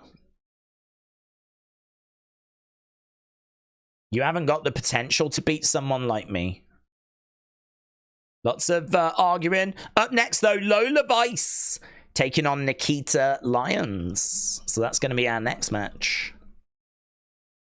Nikita Lyons back. Bubba Joe, shout out to you, my friends. Daze, do we think it would be cool, random surprise, if Hikuleo and maybe Bad Luck Fale debuted in the Raw Tag Tournament instead of Bloodline? I'm probably not the right person to ask for that because I don't really know Hikuleo, and I've seen a little bit of Bad Luck Fale because obviously he was in Bullet Club for quite a time. So I've seen a bit of him, but neither of them are going to get me excited, to be perfectly truthful. And I think a lot of WWE fans don't watch New Japan. So they would come out and it would be crickets, really. This is the problem. This is why I'm a fan of people going to NXT first, because there is only a very small percentage of people that watch New Japan. I mean, I genuinely, I don't know what the number is of how many Americans watch New Japan, but it's going to be under 100,000. Because I don't even know what the number is for TNA, but I think that's around 100, 200,000. Like, if you look at the TNA viewership, it's well below NXT. And so think about what the New Japan viewership would be. So think about Raw that's watched by 1.5, 1.6 million people. And then think that only 50,000, 100, even if it's 100,000, that's how many people watch New Japan. I mean, it's just a very, very, very small percentage. So I don't really share that same level of excitement about bringing in Hikuleo, bringing in Bad Luck Fale, putting them straight onto the main roster. I'm not a believer in that. I would put them in NXT. And I would get the wider WWE fan base introduced to them, so that then if you did bring them up to the main roster, there would be a much bigger reaction. There would be a lot more excitement, rather than just that 50,000 getting excited or that 100,000 getting excited. Why not have 700,000, 800,000, 1 million people getting excited? Because you ain't going to have 1 million people excited if you bring them up and put them into this tag title tournament. Because, as I said, it's a very small percentage of people that watch New Japan, that watch WWE. The truth is that a lot of WWE fans are just casual fans. You know, really, wrestling stops and ends at WWE. And they don't watch TNA, they don't watch New Japan, they don't watch Stardom, they don't watch AAA, they don't watch CMLL. I mean, look at the struggle that AEW has got. AEW only pick up 650,000, 700,000 viewers in North America. So, you know, even AEW is having to really fight and work hard to get viewers. So, I mean, it really puts into context how many people must be going out their way to watch New Japan and New Japan World, you know? So, my answer is, if you watch New Japan, I think you would be excited by that. I think it's a very small percentage. For me personally, I would put them in NXT and I would get more people introduced to them so that when you move them to the main roster, more people would be excited. That's why I'm a big believer in going to NXT first. Bubba Joe, shout out to you. And Bubba Joe said, do we think more people knew who Jacob was? No, I don't think people knew who Jacob was. I think that the thing with Jacob is a lot of people didn't know who he was, but Jacob had been spoken about quite a bit because of him being in the Fatu and Hawaii family, right? So there was a lot of talk of like, could you imagine Jacob coming to WWE? Could you imagine Jacob coming to WWE? Like, that was doing the rounds. Could you imagine if this guy joins up with Roman? Like, Jacob at least had the benefit of being spoken about for years, because those that watched MLW loved to tell people of Jacob. And then people that didn't watch MLW loved to speculate about Jacob coming into WWE. He got mentioned a few times on the streams, and I kept saying, like, no, I don't think he's going to come in because of his past. So it's clear that the social media kind of conversation benefited Jacob, but I've no doubt whatsoever that the vast majority had no idea who Jacob was when he showed up in WWE. The vast majority. There's no way that we're talking the majority or even 50% would know that who Jacob was. Because there's again, you know, we're talking about such small percentages. They say that the IWC is just a tiny percentage of the wrestling landscape, the wrestling universe. There's a lot of people that just watch wrestling and it's just part of their weekly kind of shows that they watch. They don't engage with, like, you know, the community online. They don't go looking in the dirt sheets. They don't go online and talk about it. They just watch it when it's on, you know? None of them are going to know who the Flip Jacob Fatu is. And that's a good sizable number of people, to be honest.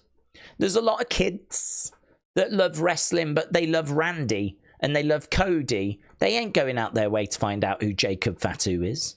They ain't going out their way to watch New Japan. So no, I actually think the vast majority didn't have a flipping clue who he was. But I think more knew about him because we'd had years and years of, could you imagine this guy in WWE? Could you imagine this guy in WWE? Could you imagine this guy in WWE? So more were aware than just those that watch MLW, because God only knows how many people watch MLW, but that's a tiny percentage as well. So, Hikaleo's expected to come into NXT, and I don't think Bad Luck Fale is rumoured to be joining WWE, to be honest. So I wouldn't be expecting Bad Luck Fale, but Hikaleo, word on the street is he'll go to NXT first. Interesting. Good conversation, that. I like that. It's a conversation that we have a fair bit, certainly on the NXT streams, but I really do see the benefit in talent going to NXT first. I think it helps them. You know, I mean, how can it be a bad thing to go to NXT and get your presentation sorted and get like all the little things, your Titantron sorted, your character sorted, the expectations sorted, get yourself settled, meet up with some of the trainers, you know, meet up with Sean. Like, you're not just straight on the road, you know. I think it makes a lot of sense to go that way first. And it's good for NXT as well, because the people that are probably going to know about these names are people that tune into WWE's developmental. But I like to watch and keep up with AEW and just keep tabs on New Japan, says Mitchell.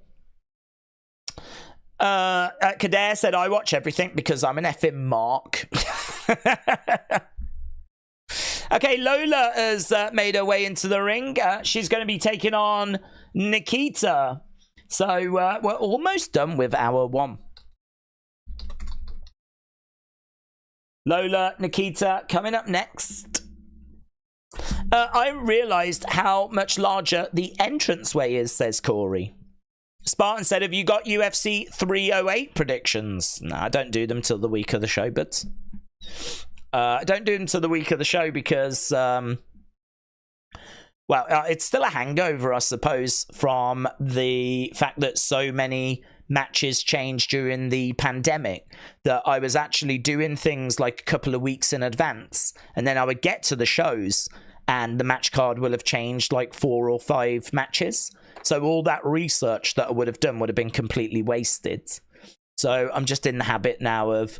I'll sit down on a Wednesday and I'll do my research then. So until we get closer to it, no, I've not even begun to look at the card. New Japan viewership in USA ranges between 65 and 85,000 people, said Stone. Stone, thank you. I'm aware that there'll be more than that are aware of it. You know, there'll be people that keep up with it on social media and whatever, but the point remains... Compared to the viewership of Raw, it's not a big number. And, you know, again, take in the rest of the world into account as well. Because obviously, you know, America isn't where it just begins and ends. I mean, WWE is a global brand. There are people watching in Germany. There are people watching in South America. There are people watching in Australia. There are people watching in Singapore and, you know, India. You know, there's people watching WWE all over the world.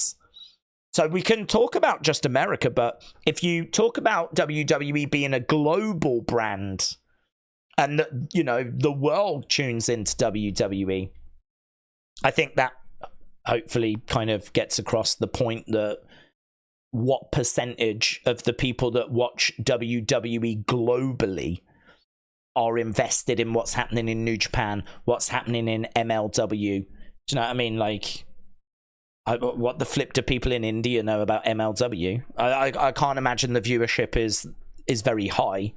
I don't even know if it's available. I don't even know if New Japan's available. I mean, I'd imagine it is. But, I don't know. I think a lot of WWE fans tune in because Roman, Randy, Rey Mysterio, it's... the stars, you know. You gotta take this talent. You gotta, you know, unfortunately, you've got to make some of them into stars on a global scale. I'm sure they're stars in their own promotions, but you've got to now introduce them on a global stage. And there's a process to that. And for me, that process involves NXT. Kim Shane said, I like to watch WWE, NWA, MLW, DDT Pro, MCW, AAA, CMLL, a lot of territories, CWZ, WXW, just to name the ones that I remember. Well, Kim Shane's, I'm very disappointed because in that mix of promotions that you are watching, I did not hear any mention of the greatest promotion. And we all know what that is. It is ARW Pro. ARW Pro. They run at the Legion Center and in Indiana. And they are a fantastic promotion. I think Cameron Live 2 goes sometimes. And that is the only promotion that I watch. I won't watch anything else. I'm not even watching NXT tonight, to be honest. I'm just guessing at what's happening. I'm watching reruns of ARW Pro. We are looking at NASCAR. And I'm not sure why. We've been at commercial break and we're coming back. That's a NASCAR. I know that. That is definitely a NASCAR. So there we go. We've got a NASCAR. Yes. I believe that is similar to a Sinclair, but we do have a NASCAR that's going to be on the show next week. He is called Cole Custard. So Cold Custards is going to be on the show next week. I'm going to tweet that. Oh my God. NASCAR legend Cold Custards is on NXT next week. That is insane. That is insane. I flipping love cold custard.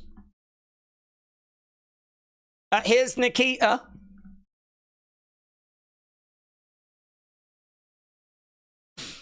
Oh, she's got some chucks. She's got some flipping chucks. Some people have lives outside of wrestling, said Sean. There's no way in hell everyone can watch all of it. Yeah, but as long as you're watching ARW Pro, that's all that matters, isn't it? Moldy, hello, my friend, said there's a new Kevin Owens post on social media. It is true. Kevin Owens sent a video to air on Raw, but they didn't, and now he's given them till Friday to air it, or he will post it on here.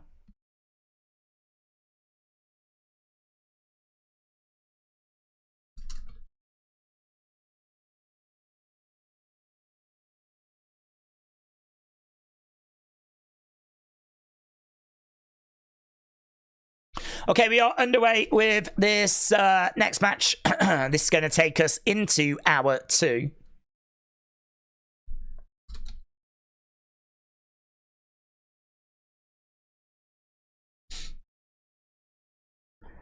Nikita. No, hello, what's this? We've done a bit of that. We've done a bit of that. Done a bit of that. So Nikita looks like she's got her knee braces underneath her... I don't even know what you would call that. Bodysuit? What the flip would you call it? Lola, go. I tell you what, this is one for the pervs, innit? If you're a perv, oh my God, you are flipping loving this. Slam there by Nikita. Lola is suffering a bit here. Shoulder tackle by Nikita, driving Lola into the corner. Nikita. Lola gets chucked over. Nikita gonna look to charge over at Lola. Shoulder first into the corner, into the ring posts.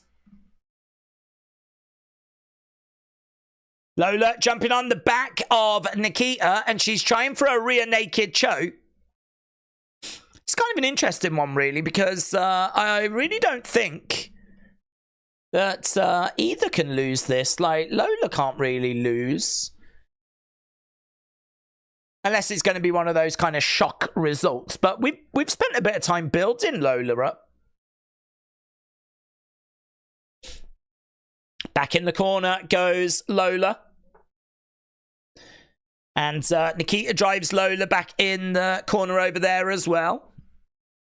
She's fading a little bit here. She's struggling a little bit here. Oh!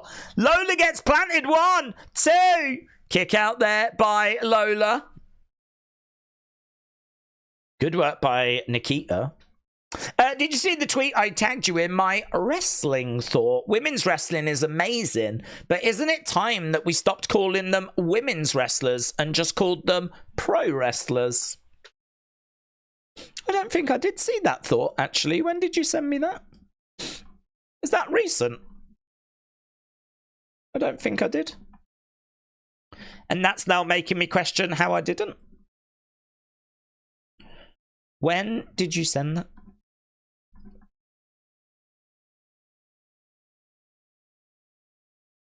Shots to the midsection. That same argument has been had about the women's championships, but I don't know. Oh, is that it? Have I found it? No. Oh, did you put it in a? Okay. If you, I think I might know what's happened. If you put it in a reply to one of the posts, I've said it. If you have done that, you might not have. But I don't see the replies to those because I always mute my posts. I do try to go back into certain posts to read what people have put. But I just try to keep my notifications for, like, things people are tagging me in. Otherwise, I'd have to read everyone's thoughts on stuff and then also try to find stuff for unseen. And it would be very, very difficult. It's difficult as it is. So I always mute my posts. Jada, Jada interrupt him. Hip attack there to Lola. Lola gets chucked back into the ring. Lola looking to go up top. She screams and she's probably going to get the victory here. As a result, referee counts and she does. It's a win for Nikita, thanks to Jada Parker, who got involved.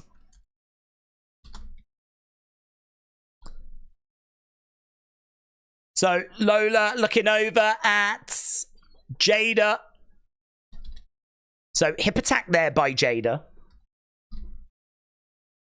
Nikita splashing down on Lola. And she returns with a win.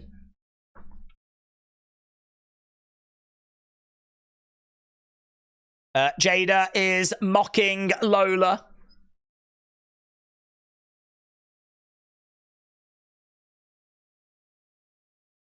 We're backstage with Stephanie and Julia. She loves it. Ava loves it.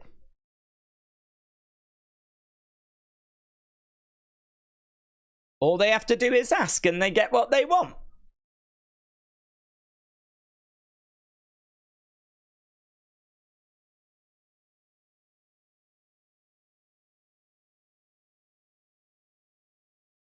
So Ava said these two have got a valid reason for a match, but Fatal Influence, you've just got a request. You don't have a valid reason for a title match. So, as a result, they're going to take on Julia and Stephanie next week. Oh, they're going to get humbled. They're going to get humbled. Okay, Javon, getting ready backstage. We know that his triple threat is probably going to be our main event tonight. He's back there with Cedric. I'd imagine that'll turn sour at some point. Who's this? Is this Eddie Thought, maybe?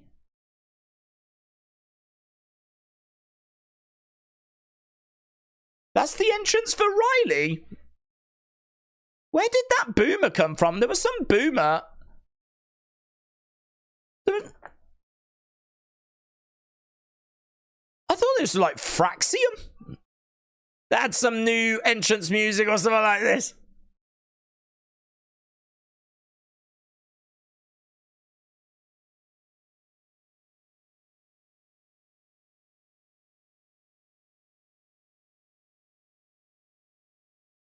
I'm not sure I've ever seen entrance music not fit someone quite as much on a level as that.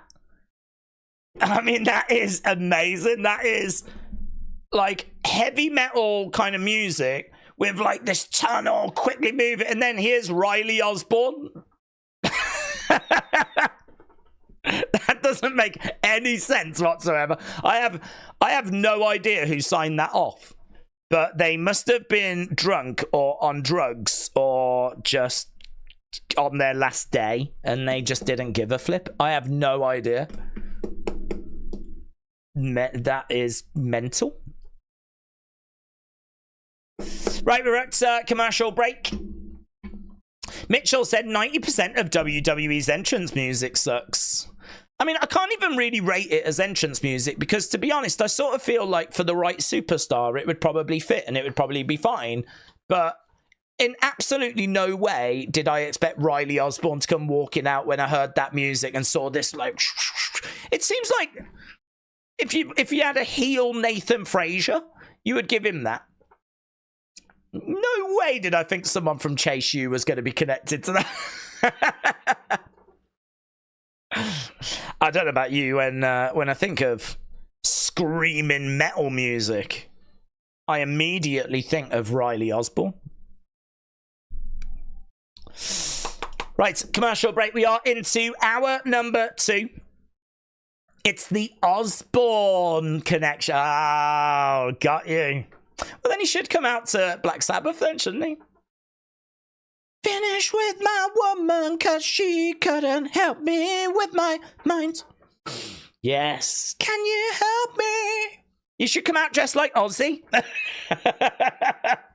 Imagine Riley coming out dressed as... And then Thea could come dressed as Sharon. Oh my God, if they don't do that for Halloween, then we just need to shut NXT down. What are we even doing? What are we even doing? It was my tweet. I tagged you in it. It was 5 hours ago. Okay, I'll have a look. 5 hours ago.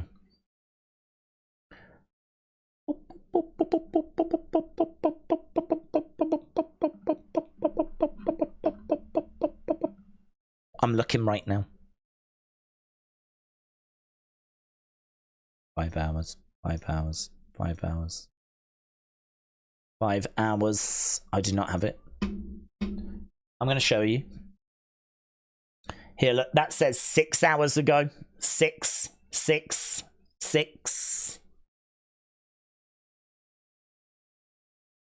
I'm looking for James Chadwick. On it down. There's one. But it's not about women's wrestling. That was 5 hours ago. Dave, Word of Wrestling, 5 hours. 5 hours. And then look, 4 hours? So if it was 5 hours ago, I do not have it in my notifications. And do you know what's really interesting about that? Is I have come off notifications, gone back into it, and messages that weren't there before then appear. So I really am wondering if, and it might not be on this occasion, but I have had it happen where I don't see everyone's messages. They're not in my feed. And even though I've been tagged in it and whatever, so at the moment, I'm saying that it has not shown on my feeds and that there's been a technical problem. And I would like to apologise on behalf of X for that. King Yeti said, I've got to go to my local medical facility. I've overdosed on cheeks. Cheeks. What do you mean? Like, these cheeks or them cheeks? What have you been doing? What have you been up to? King Yeti, shout out to you, my friend. Mitchell said, stay safe out there. Prescribing you a cold shower. Sam said, hey-oh. Oh, here we go. Riley Ozzy Osborne goes over the top, comes crashing down on Ridge, and we are underway with our next contest. Ridge versus Riley.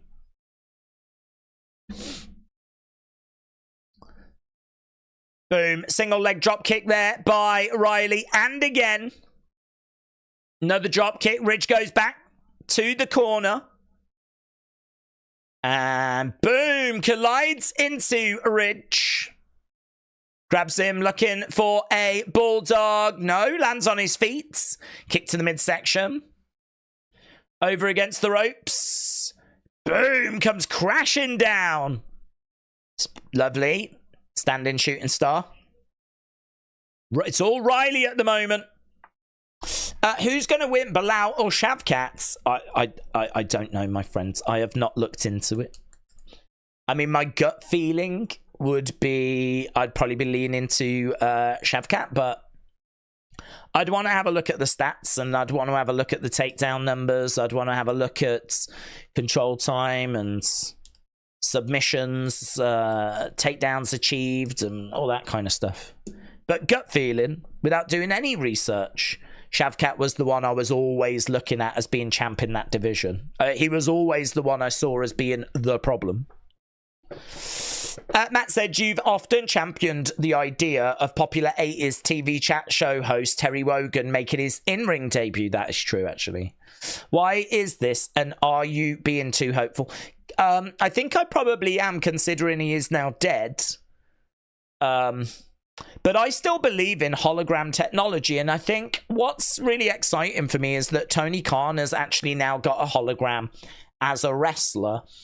So it does show that it is possible that holograms can put on competitive matches. So I thank Tony for that, and I thank AEW for that. It has reinstalled my belief that we can get Terry showing off his skills in the future. But like I said earlier, I would put Terry in NXT. I think he should, even though when he passed away he was 92. I would put him in NXT first. I think you've got to introduce him to the American audience who didn't grow up watching Wogan or Blankety Blank. And that's on them, to be honest.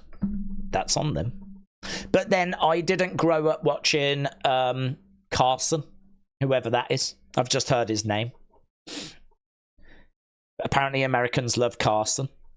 So I ain't got a clue who that boomer is. So, you know, it works both ways.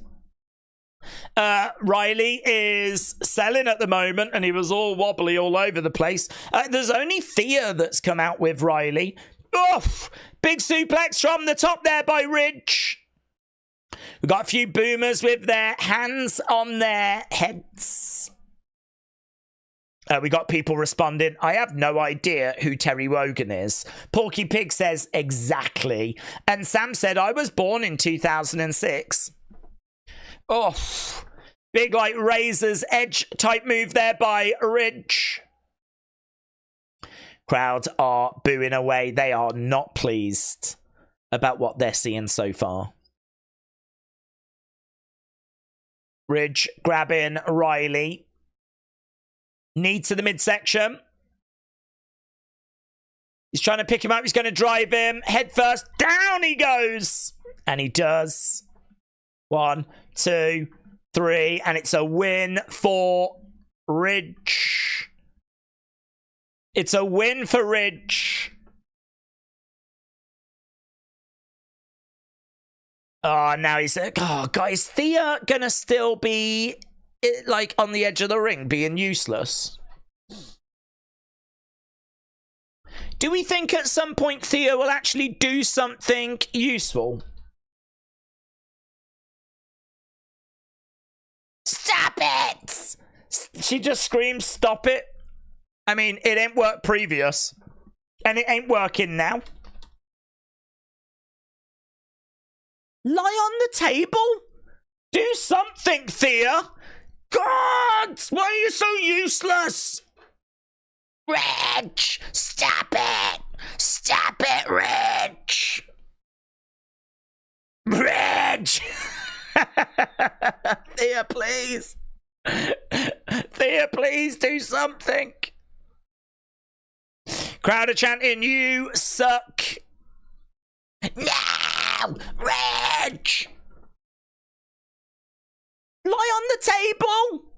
Grab a hold of him. Do something, Thea. Who's coming down? It's Andre Chase. Andre Chase. Boom. Big boot by Andre Chase.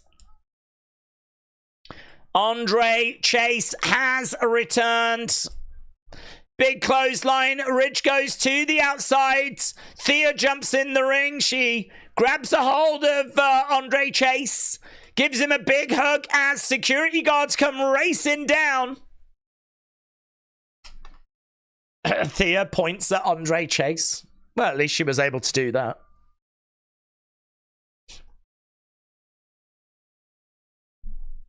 Andre Chase returns.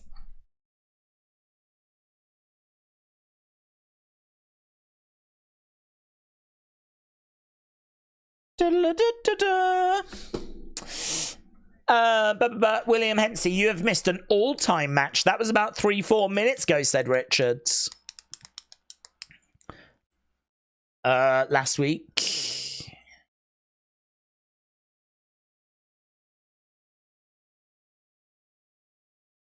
Tatum planting Wendy Chu last week, going over, celebrating with Sol Ruka. Oh, hello, Byron's having... Poor Byron. He used to be on Raw. Now here he is on NXT with Tatum sat by her dollhouse.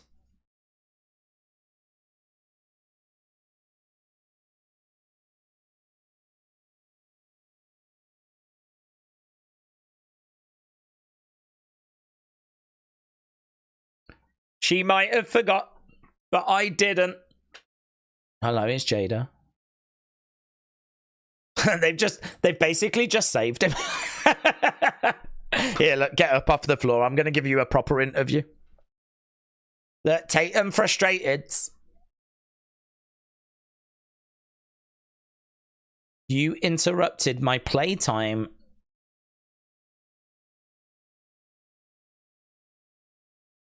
Jada said I don't play at all. I really don't know how the people that got into NXT, thanks to the great shows we've had recently, I really don't know how they would take that Tatum stuff. Badly, I would imagine.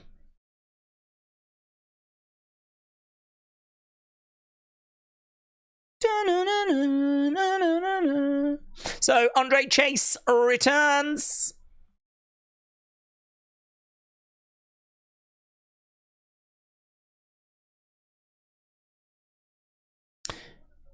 Coming up tonight, the triple threat. Daze, my members' question of the night is, what is Blankety Blank? Please respond.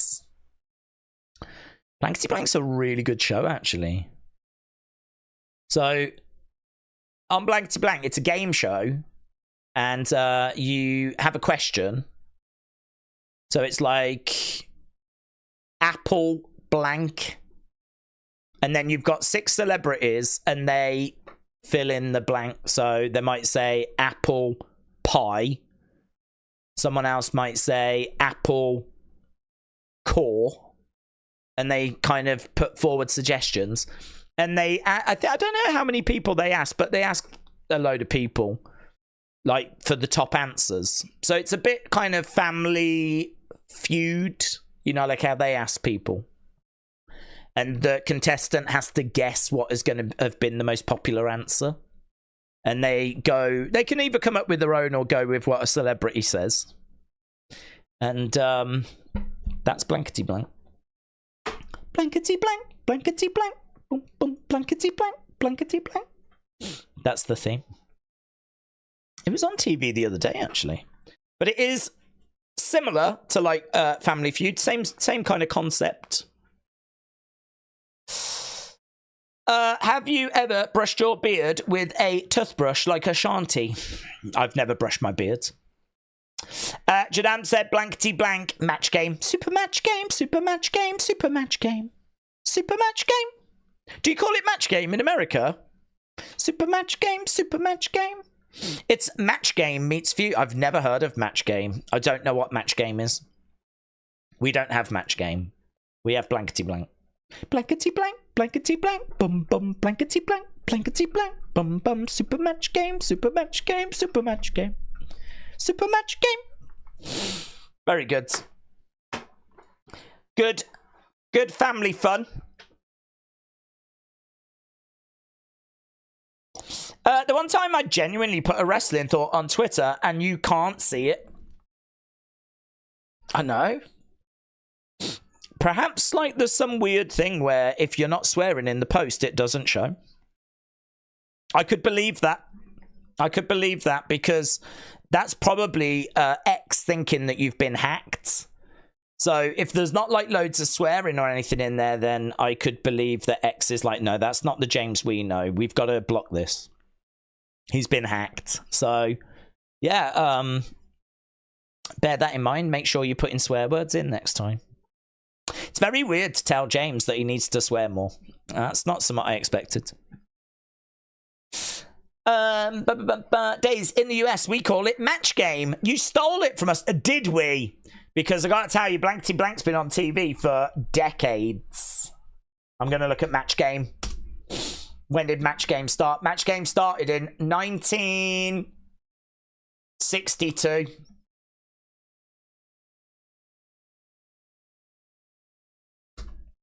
We probably did steal it. Blankety Blank started, oh my god, 79.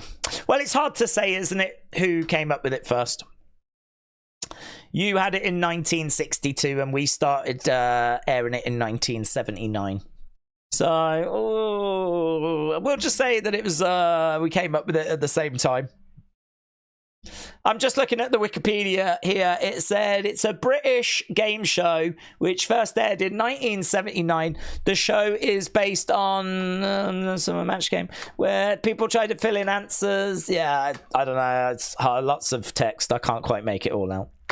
So I don't know what came first. It's another chicken and the egg situation. But I know that this has been on UK TV for decades. And Terry Wogan was a host. Is the host that comes to my mind first of all.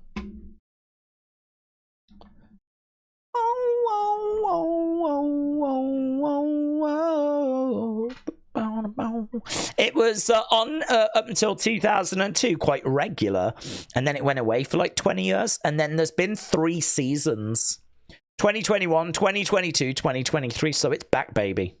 It's back with a bang. Right, we are waiting to go. Talking of going back, we're waiting to go back ourselves.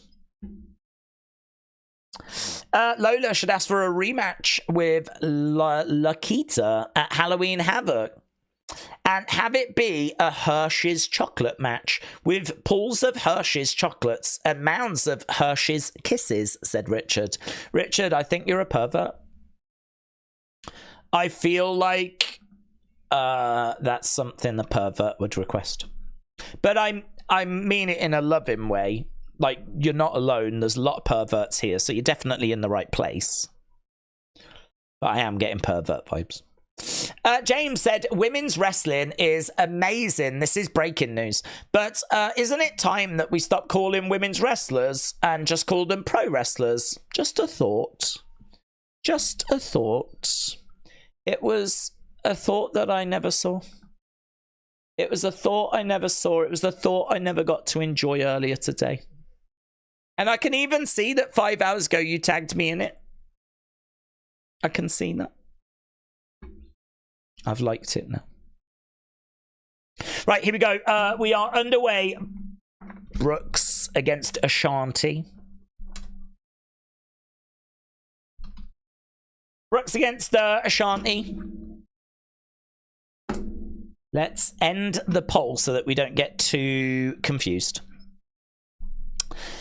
Daze, how are we feeling about the show? It's been nothing but cold matches and commercial breaks. I expect NXT to be back to 600,000. I don't see how they'll maintain people's interest.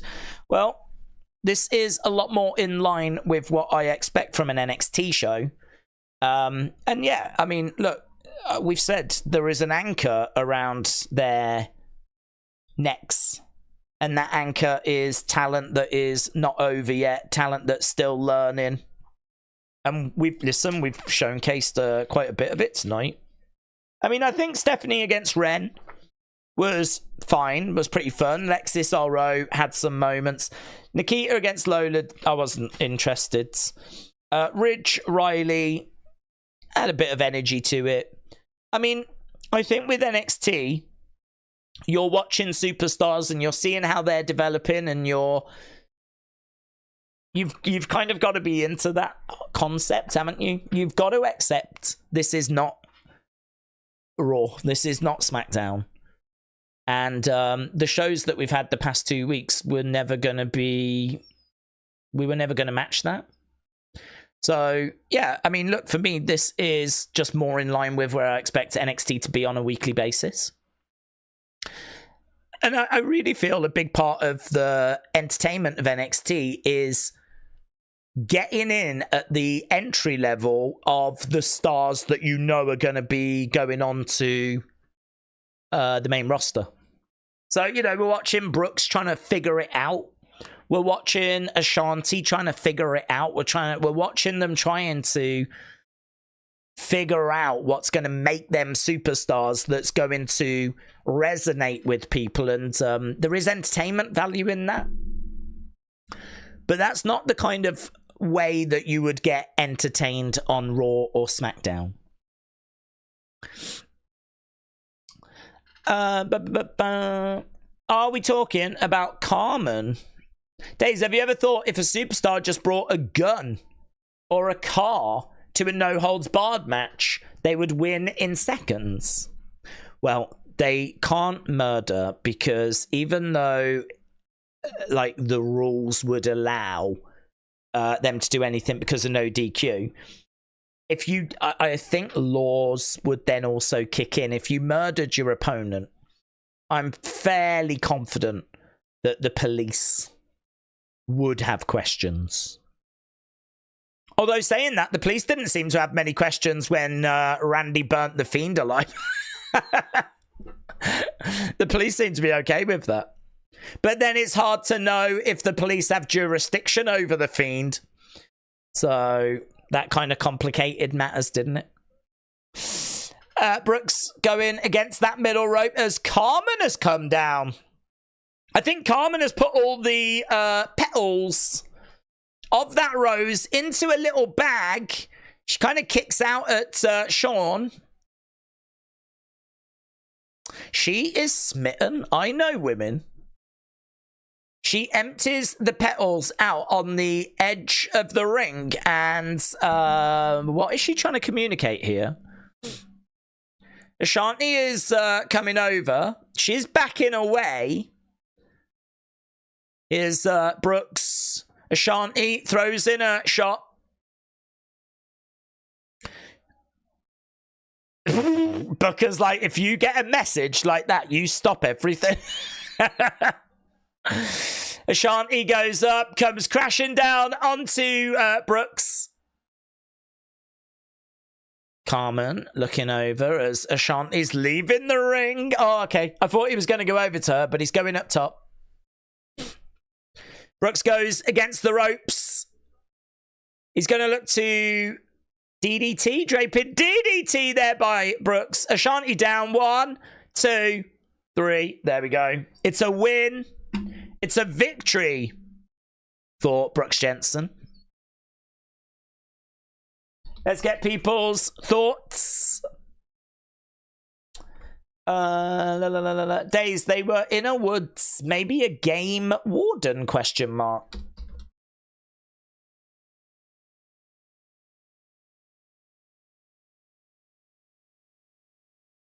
Petrovich brought the petals out. I don't know what she was trying to say there, to be honest. I'm very good with women, but that's a flipping mystery to me. I mean, she came out and she ended up distracting him. What did she think was going to happen? But she still looks smitten. What's going on?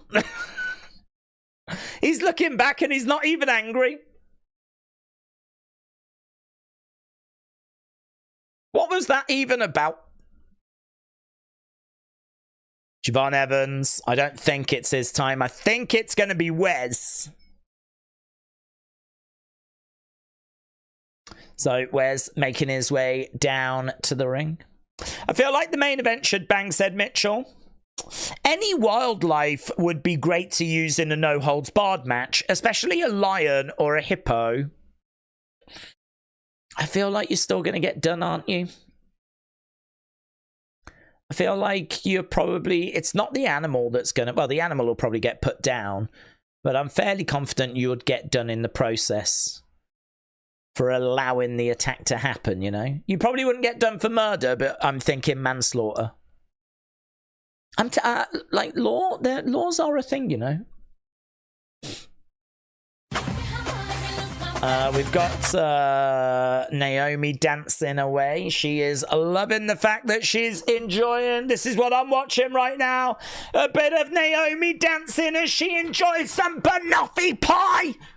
Don't you ever say that we don't have good food in the UK. Don't you ever say that. Look at this woman. She's dancing away as she has some banoffee pie. It's banana and toffee and cream and it's all... Baby girl, I'm gonna lose my breath. Hit me hard, gonna lose my breath. Hit me more, gonna lose my breath.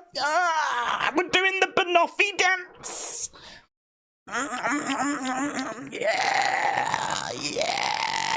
Banoffee, banoffee, banoffee. It's just playing on loop. It's playing on loop, look.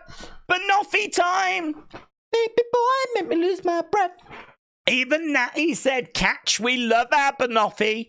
Naomi's like, preach it. Yes. It's never-ending loop. I'm going to eat that banoffee. Yeah. This is something that I think pervs would be into, you know. Watching women eat. That's got to be another perv thing, innit? So good. Banoffee pie, man. Banoffee pie. The dessert of kings. Britain ain't got no good food. UK got no good food. Yeah, well, have banoffee pie and then get back to me. Yeah? Have a toad in the hole. Yeah, have some toad in the hole. Then get back to me. Have some spotted dick. Then get back to me. Yeah? Have a soggy vagina and then get back to me. Yeah? One of those is not actually a meal. Well, actually, thinking about it. I think all of them might be. Hey-oh! Guys, we've got 27 minutes to go. We've got 27 minutes to go. We've got 27 minutes to go. Very exciting. I'm so excited. Scariest moments. The scariest moments in the history of WWE. King Yeti said, I've never had it, Daze, so you are incorrect. Well, you need to have it then, don't you, boomer? Not my fault that you've lived a sheltered life. I don't even know if you can get it in America, you know, because banoffee. Naomi always gets so excited when she gets to come to the UK to have it. Banoffee US, you've got to be able to get it somewhere. Banoffee, the completely American recipe. I mean, there's American recipes of it, but how you can't get some banoffee pie in America, I have no idea. You've got everything.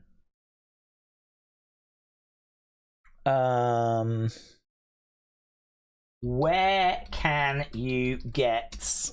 I feel like this is something that Naomi has searched for.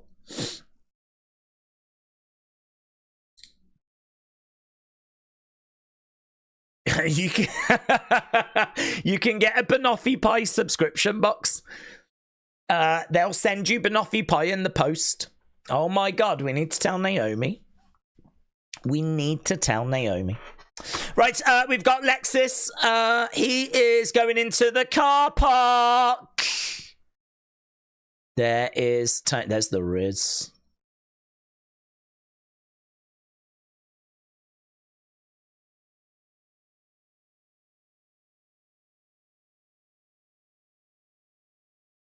Luca said all it means is anything goes. Tables, ladders, scares.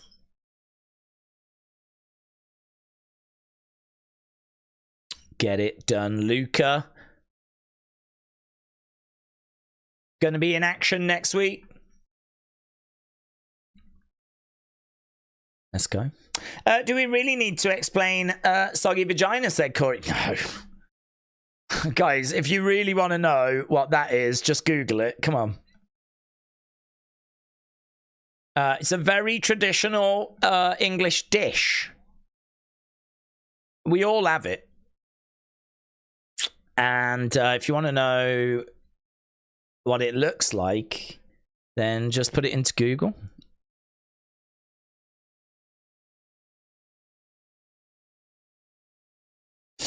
Why do WWE stars not get suspicious when a cameraman is following them backstage without them speaking? Clearly something's about to happen. Oh, it's because they're all got massive egos. Absolutely massive egos. Here we go. Main event, kids. Main event. We're going to get bouncy. Yes. Young OG. Young OG. Young OG.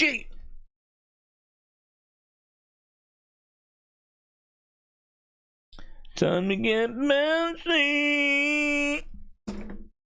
Right. What do you call a roll? A bun? No, I call it a roll. Call it a roll. Don't call it a bun. Or a bap. Roll. Young OG. Right, why do wrestlers fight for belts when most of them don't even wear pants? Said Night Legacy. Do you know, I don't know where the belt thing started. I don't know why it's a belt. We could have championship shades, couldn't we, instead? That would be nice. We've seen rings. I'm sure somewhere there's a pendant. But imagine the champ comes down with, like, special championship shades. They could fight over the championship hat. Heel. Hurt. Heel.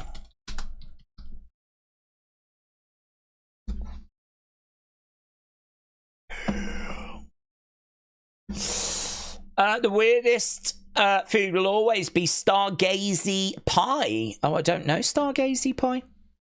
I don't know it. Oh, there's Uncle Howdy. Looking just like the other Uncle Howdy.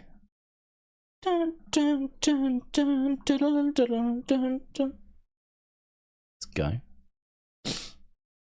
If you don't know what a soggy vagina is by now, maybe you need sex ed class. Yeah, or food class. Let's go. I've told people to Google it.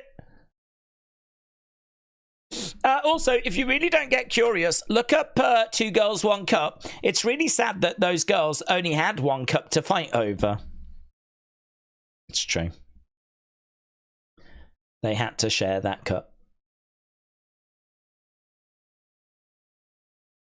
The old belts were small and they had the name of the company and the title was shaped like a buckle, hence the reason they were called belts. I can understand them being smaller, having the name of the company, and they had a buckle. But why belt? Why a belt? Why did they choose that? When you could have had a hat, or a ring, or a pendant, or a nipple clamp. You know, why did they go for belt? I don't know when belts started. I mean, I feel like the obvious answer is that boxing was already doing it or something like that, so we just copied boxing. But then I don't know where boxing got it from. Don't know why why is it a championship belt? You know, it seems bonkers, doesn't it, that it would be a championship hat? But that's only because we don't do it. We went for belt instead. I just wonder why. Or a crown. I mean, a crown would have made sense, wouldn't it? If you're the champ, you get a crown. That would have made sense. Don't know. I don't know. I don't know. I don't have the answers. I just don't know. We are at commercial break, by the way. Butt plugs. Yeah, butt plugs. I think there's a lot of wrestlers that we all would have loved to have seen win a championship and then pop a little butt plug in. A little golden butt plug. Come on. Come on. We would have loved that, wouldn't we? Hey? Roxanne Perez becomes NXT champ. Hey? Or for the women, Randy Orton. Cody finishes the story. Doesn't he? Finishes the story. Becomes champ. Pops a little butt plug in. And we're all crying and it's all emotional and the kids are applauding. Amazing. Amazing. But we don't have that. It's a championship belt. It's just weird, isn't it? Who knows? Perhaps when we go to Netflix, perhaps they'll change it. Daze, when do we think we'll see The Rock next? He said 2025. He said 2025. I believe him. I don't really have any reason to not believe him, to be honest. Daze, have you seen the Misfits boxing? They've released their own Hall of Fame ring, but they're called championship rings. If you have 5 title defenses, then you get a ring. Is it a penis ring? Or does it go on the finger? Yeah, I mean, honestly, that's a serious question when it comes to Misfits, because God only knows. The idea that they... I mean, I don't mind if you successfully defend 5 times, you get the ring. I don't mind that. Oh, hello. Carrion. It's not for me to say. I do find it funny that people would automatically assume that there would even be a problem with them and myself to begin with. They know little and they assume too much too often. Keep watching. Oh my God, he's talking about you guys. That's from Karrion Kross 23 seconds ago, guys. Look at this. Karrion Kross has gone off on all of you. So here, look, Wrestling Burner said, it's baffled everyone. Could try and be up front. Killer Kross, Karrion Kross, is this you and Scarlett? And Karrion said, it's not for me to say. I do find it funny that people would automatically assume that there would even be a problem with them and myself to begin with. They know little and they assume too much too often. This is you. I've warned you about this. I've said you assume too much too often. Keep watching. Guys, you need to learn to just watch the show and stop thinking about things. You need to learn to stop thinking about things and questioning things. You just need to watch the show. Guys!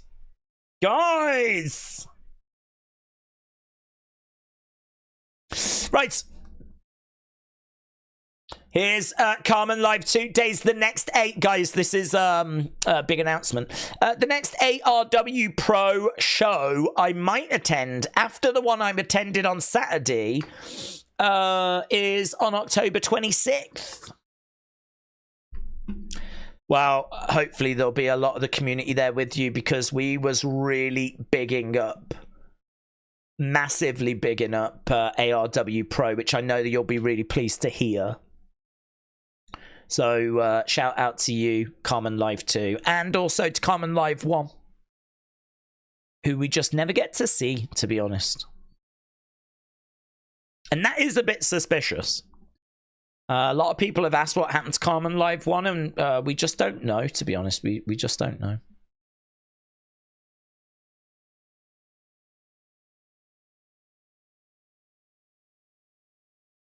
We think that he won 3 championships, but for a promotion that was using the butt plug idea, and it ripped him apart, to be honest.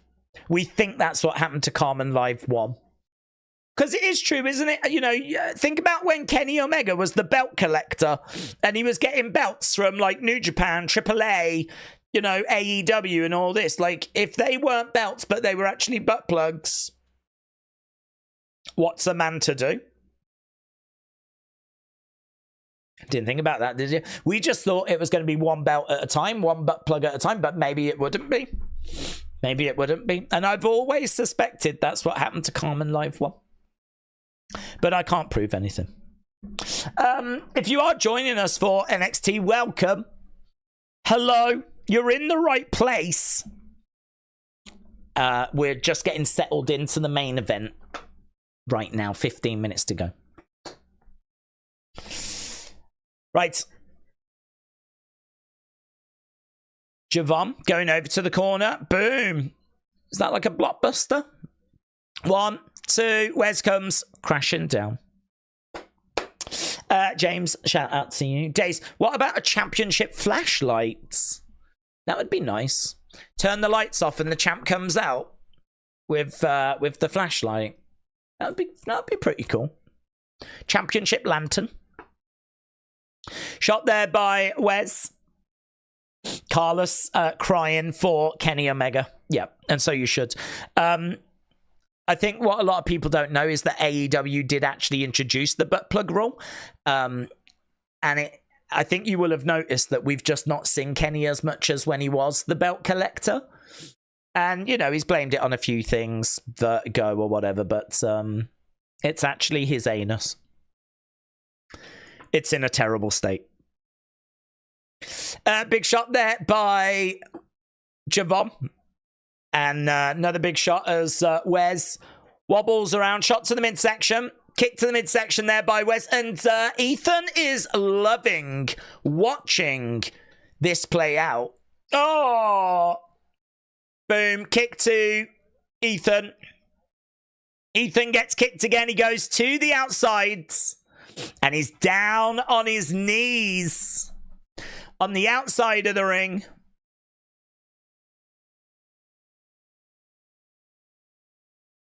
Oh, shot there by Wes. Against the ropes. Duck underneath, over the other side. Trip over there by Ethan. Ethan goes into the commentary table. There's a sign that says Nikita Life, is it? Nikita Lions or something like that. They've done a little drawing of Nikita on the sign.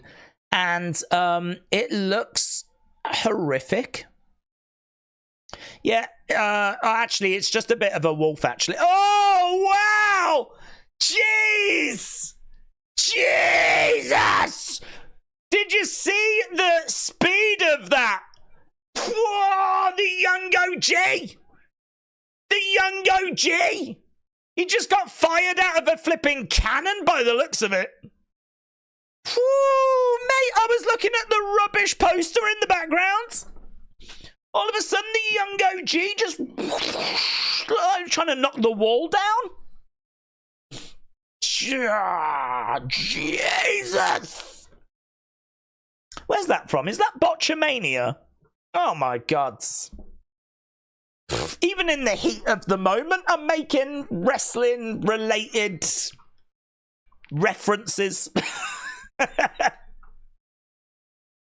I think I'm too far down the rabbit hole. Oof. I just yeeted in my pants, said Sam. Oh my God, Sam. You are not alone. I just yeeted too. Oh, that's nice.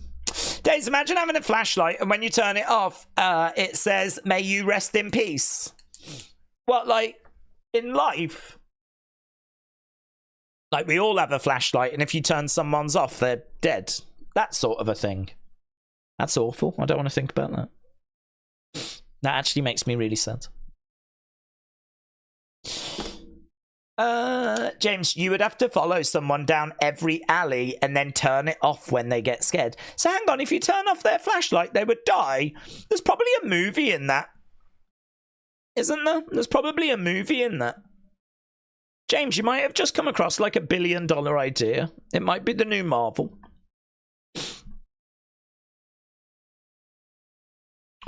I would not like it. I'd like the film, but I wouldn't like it in real life. Because someone would flip and turn my flashlight off and then I'd be dead.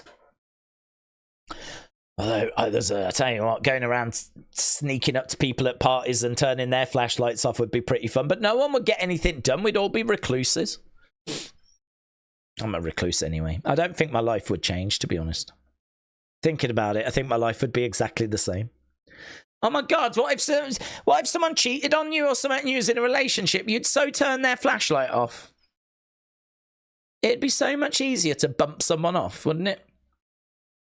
Imagine that. Oh my God. There's a film in it, James. Honestly, start writing the scripts.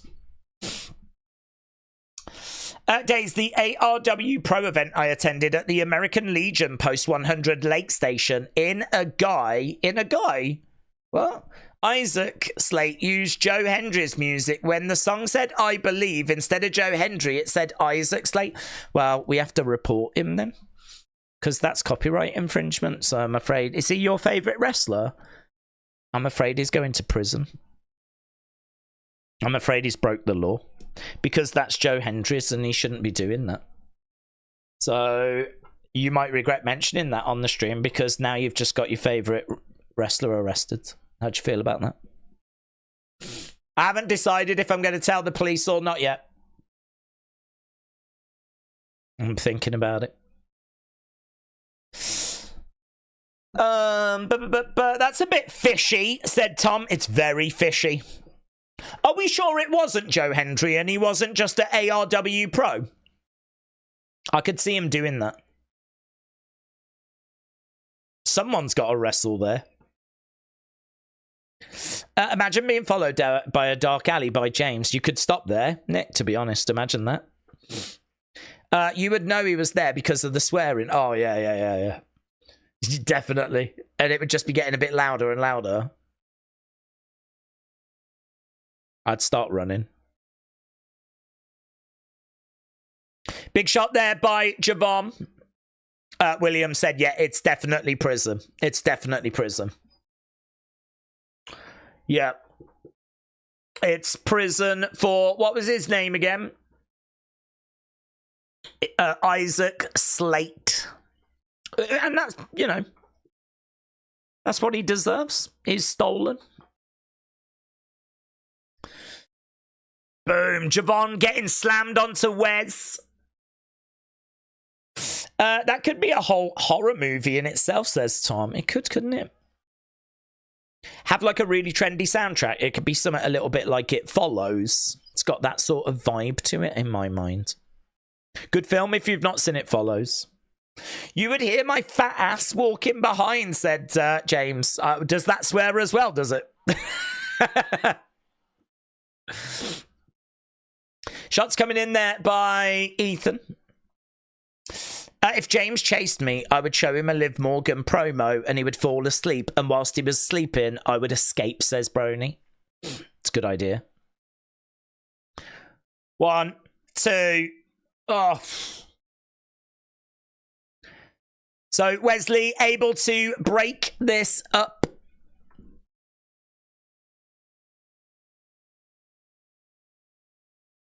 So Ethan down on his knees. Shots coming in there by Wes.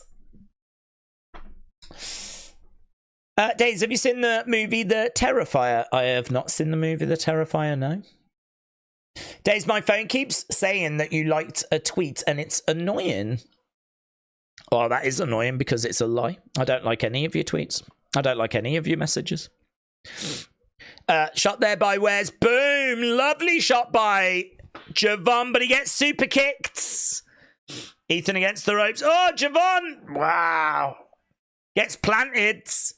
He's down. Shooting star by Wes. Kick out by Ethan. I'm expecting Wes to win this.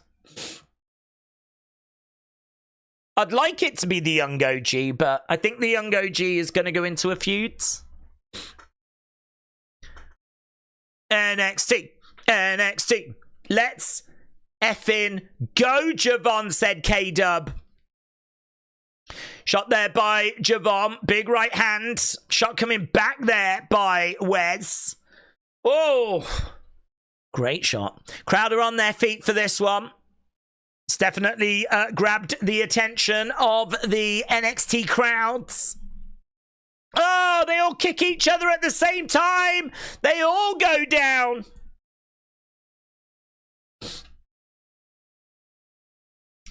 This is now the pivotal point of this matchup as the crowd are chanting NXT chants. NXT, NXT,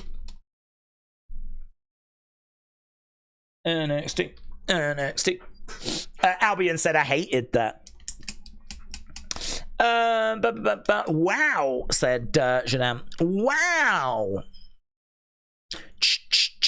Fight forever. Paul said NXT has been really poor by its standards this week, but the main event is fire. American Nightmare Yeet says, damn. Damn. Right now we got Wes going up. Shot to the midsection of Ethan. Charles said this match is cooking. Javon goes over. He goes up. Top rope. Javon. Spanish fly. Oh, almost over-rotated, but looked all right.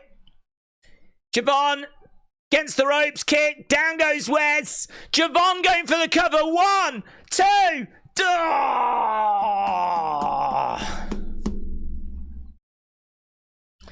Nope.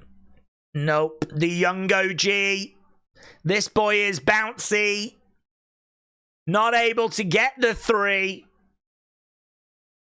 Javon, so close.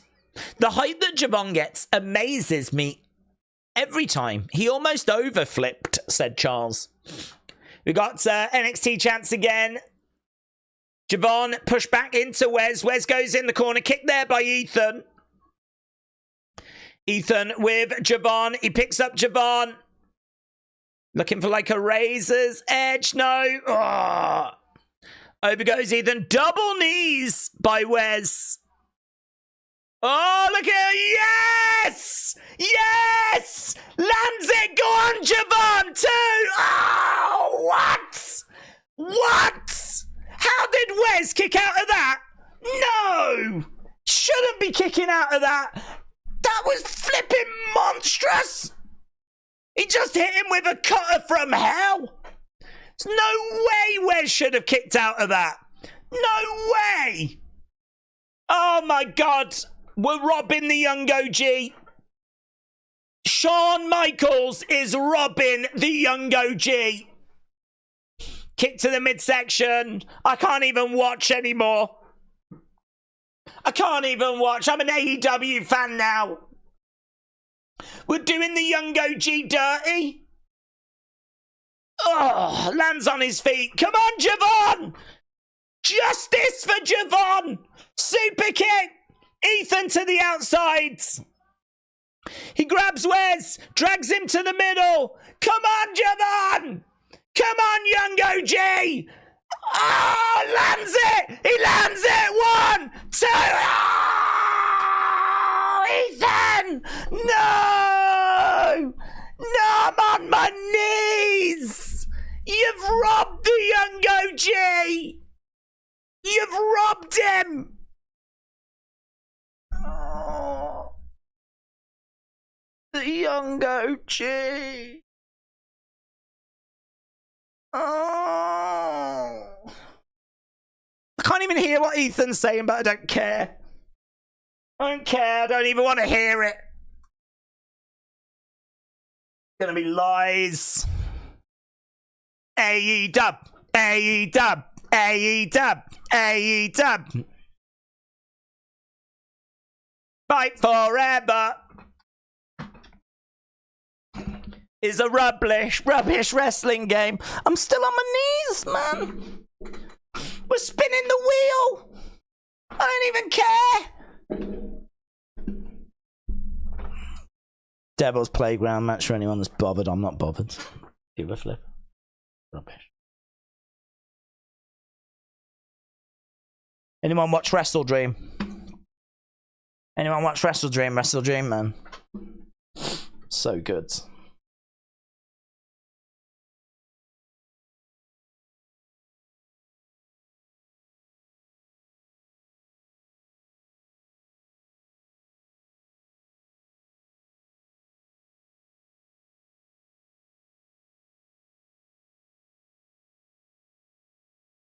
Rubbish. Rubbish. Hated it. Worst show I've ever seen.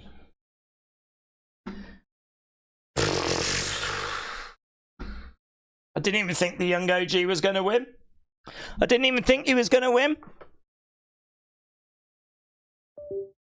There is no way he should have landed that cutter as great as what he did, with the height that he did. Landed it. And then Wes kicks out. What the what is this? What is this AEW? What is this? Rubbish. And then some Boomer ended up winning. Some Boomer, I didn't even know he was in the match. Some Boomer won the match. Not bothered. Don't care.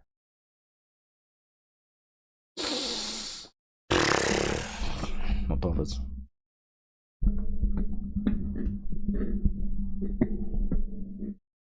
Cricket's on in a bit, James. 3 hours. I'm just going to sit here for 3 hours. Sit here for 3 hours and wait for England to play cricket. Daniel, you watching AEW? Yeah, I only watch AEW now, Daniel. I don't watch WWE anymore. It's rubbish. Died. Fell off. Turns out everything AEW said was true all along. How can you lot support a company that was created by Vince McMahon? You should be ashamed. Do you know what he's alleged to have done? And what, you just tune in and watch it? Don't you think about what he's done? Don't you think about who he is and the things that he's been alleged to have done? And don't you feel ashamed? I can't do it anymore, guys. Can't do it.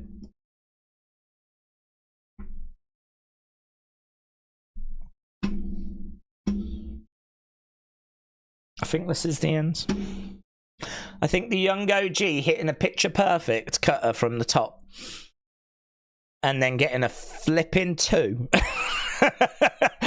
A flipping 2 count. Flipping robbed.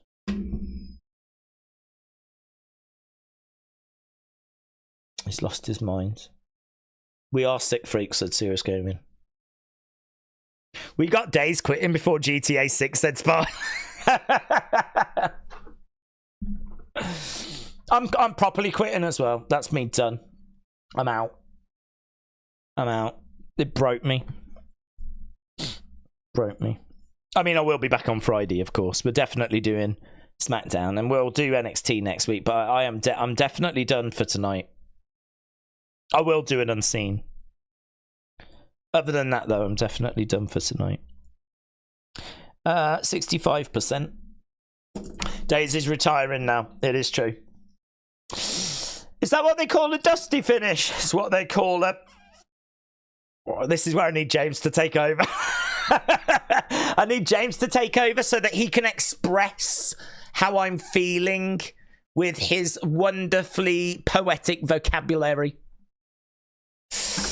Daze wants to run away quickly. I do. Akeem said Ethan Page is a wrestling god. I don't think Ethan Page is. I think Wesley is. You must be a god to have survived that cutter.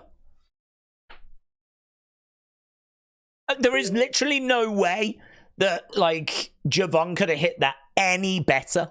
It was as perfect a cutter as you will ever see. In fact, I would go as far as to say there has never been a better one. There has never been a better cutter than what I've just seen in the history of pro wrestling, and it led to a 2. It led to a 2 count. A flipping 2.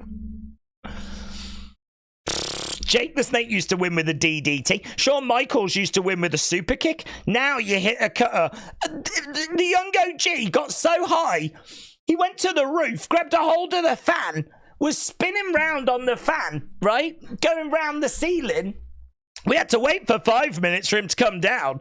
Finally comes down, hits the cutter perfectly. Wesley got his shoulder up on two.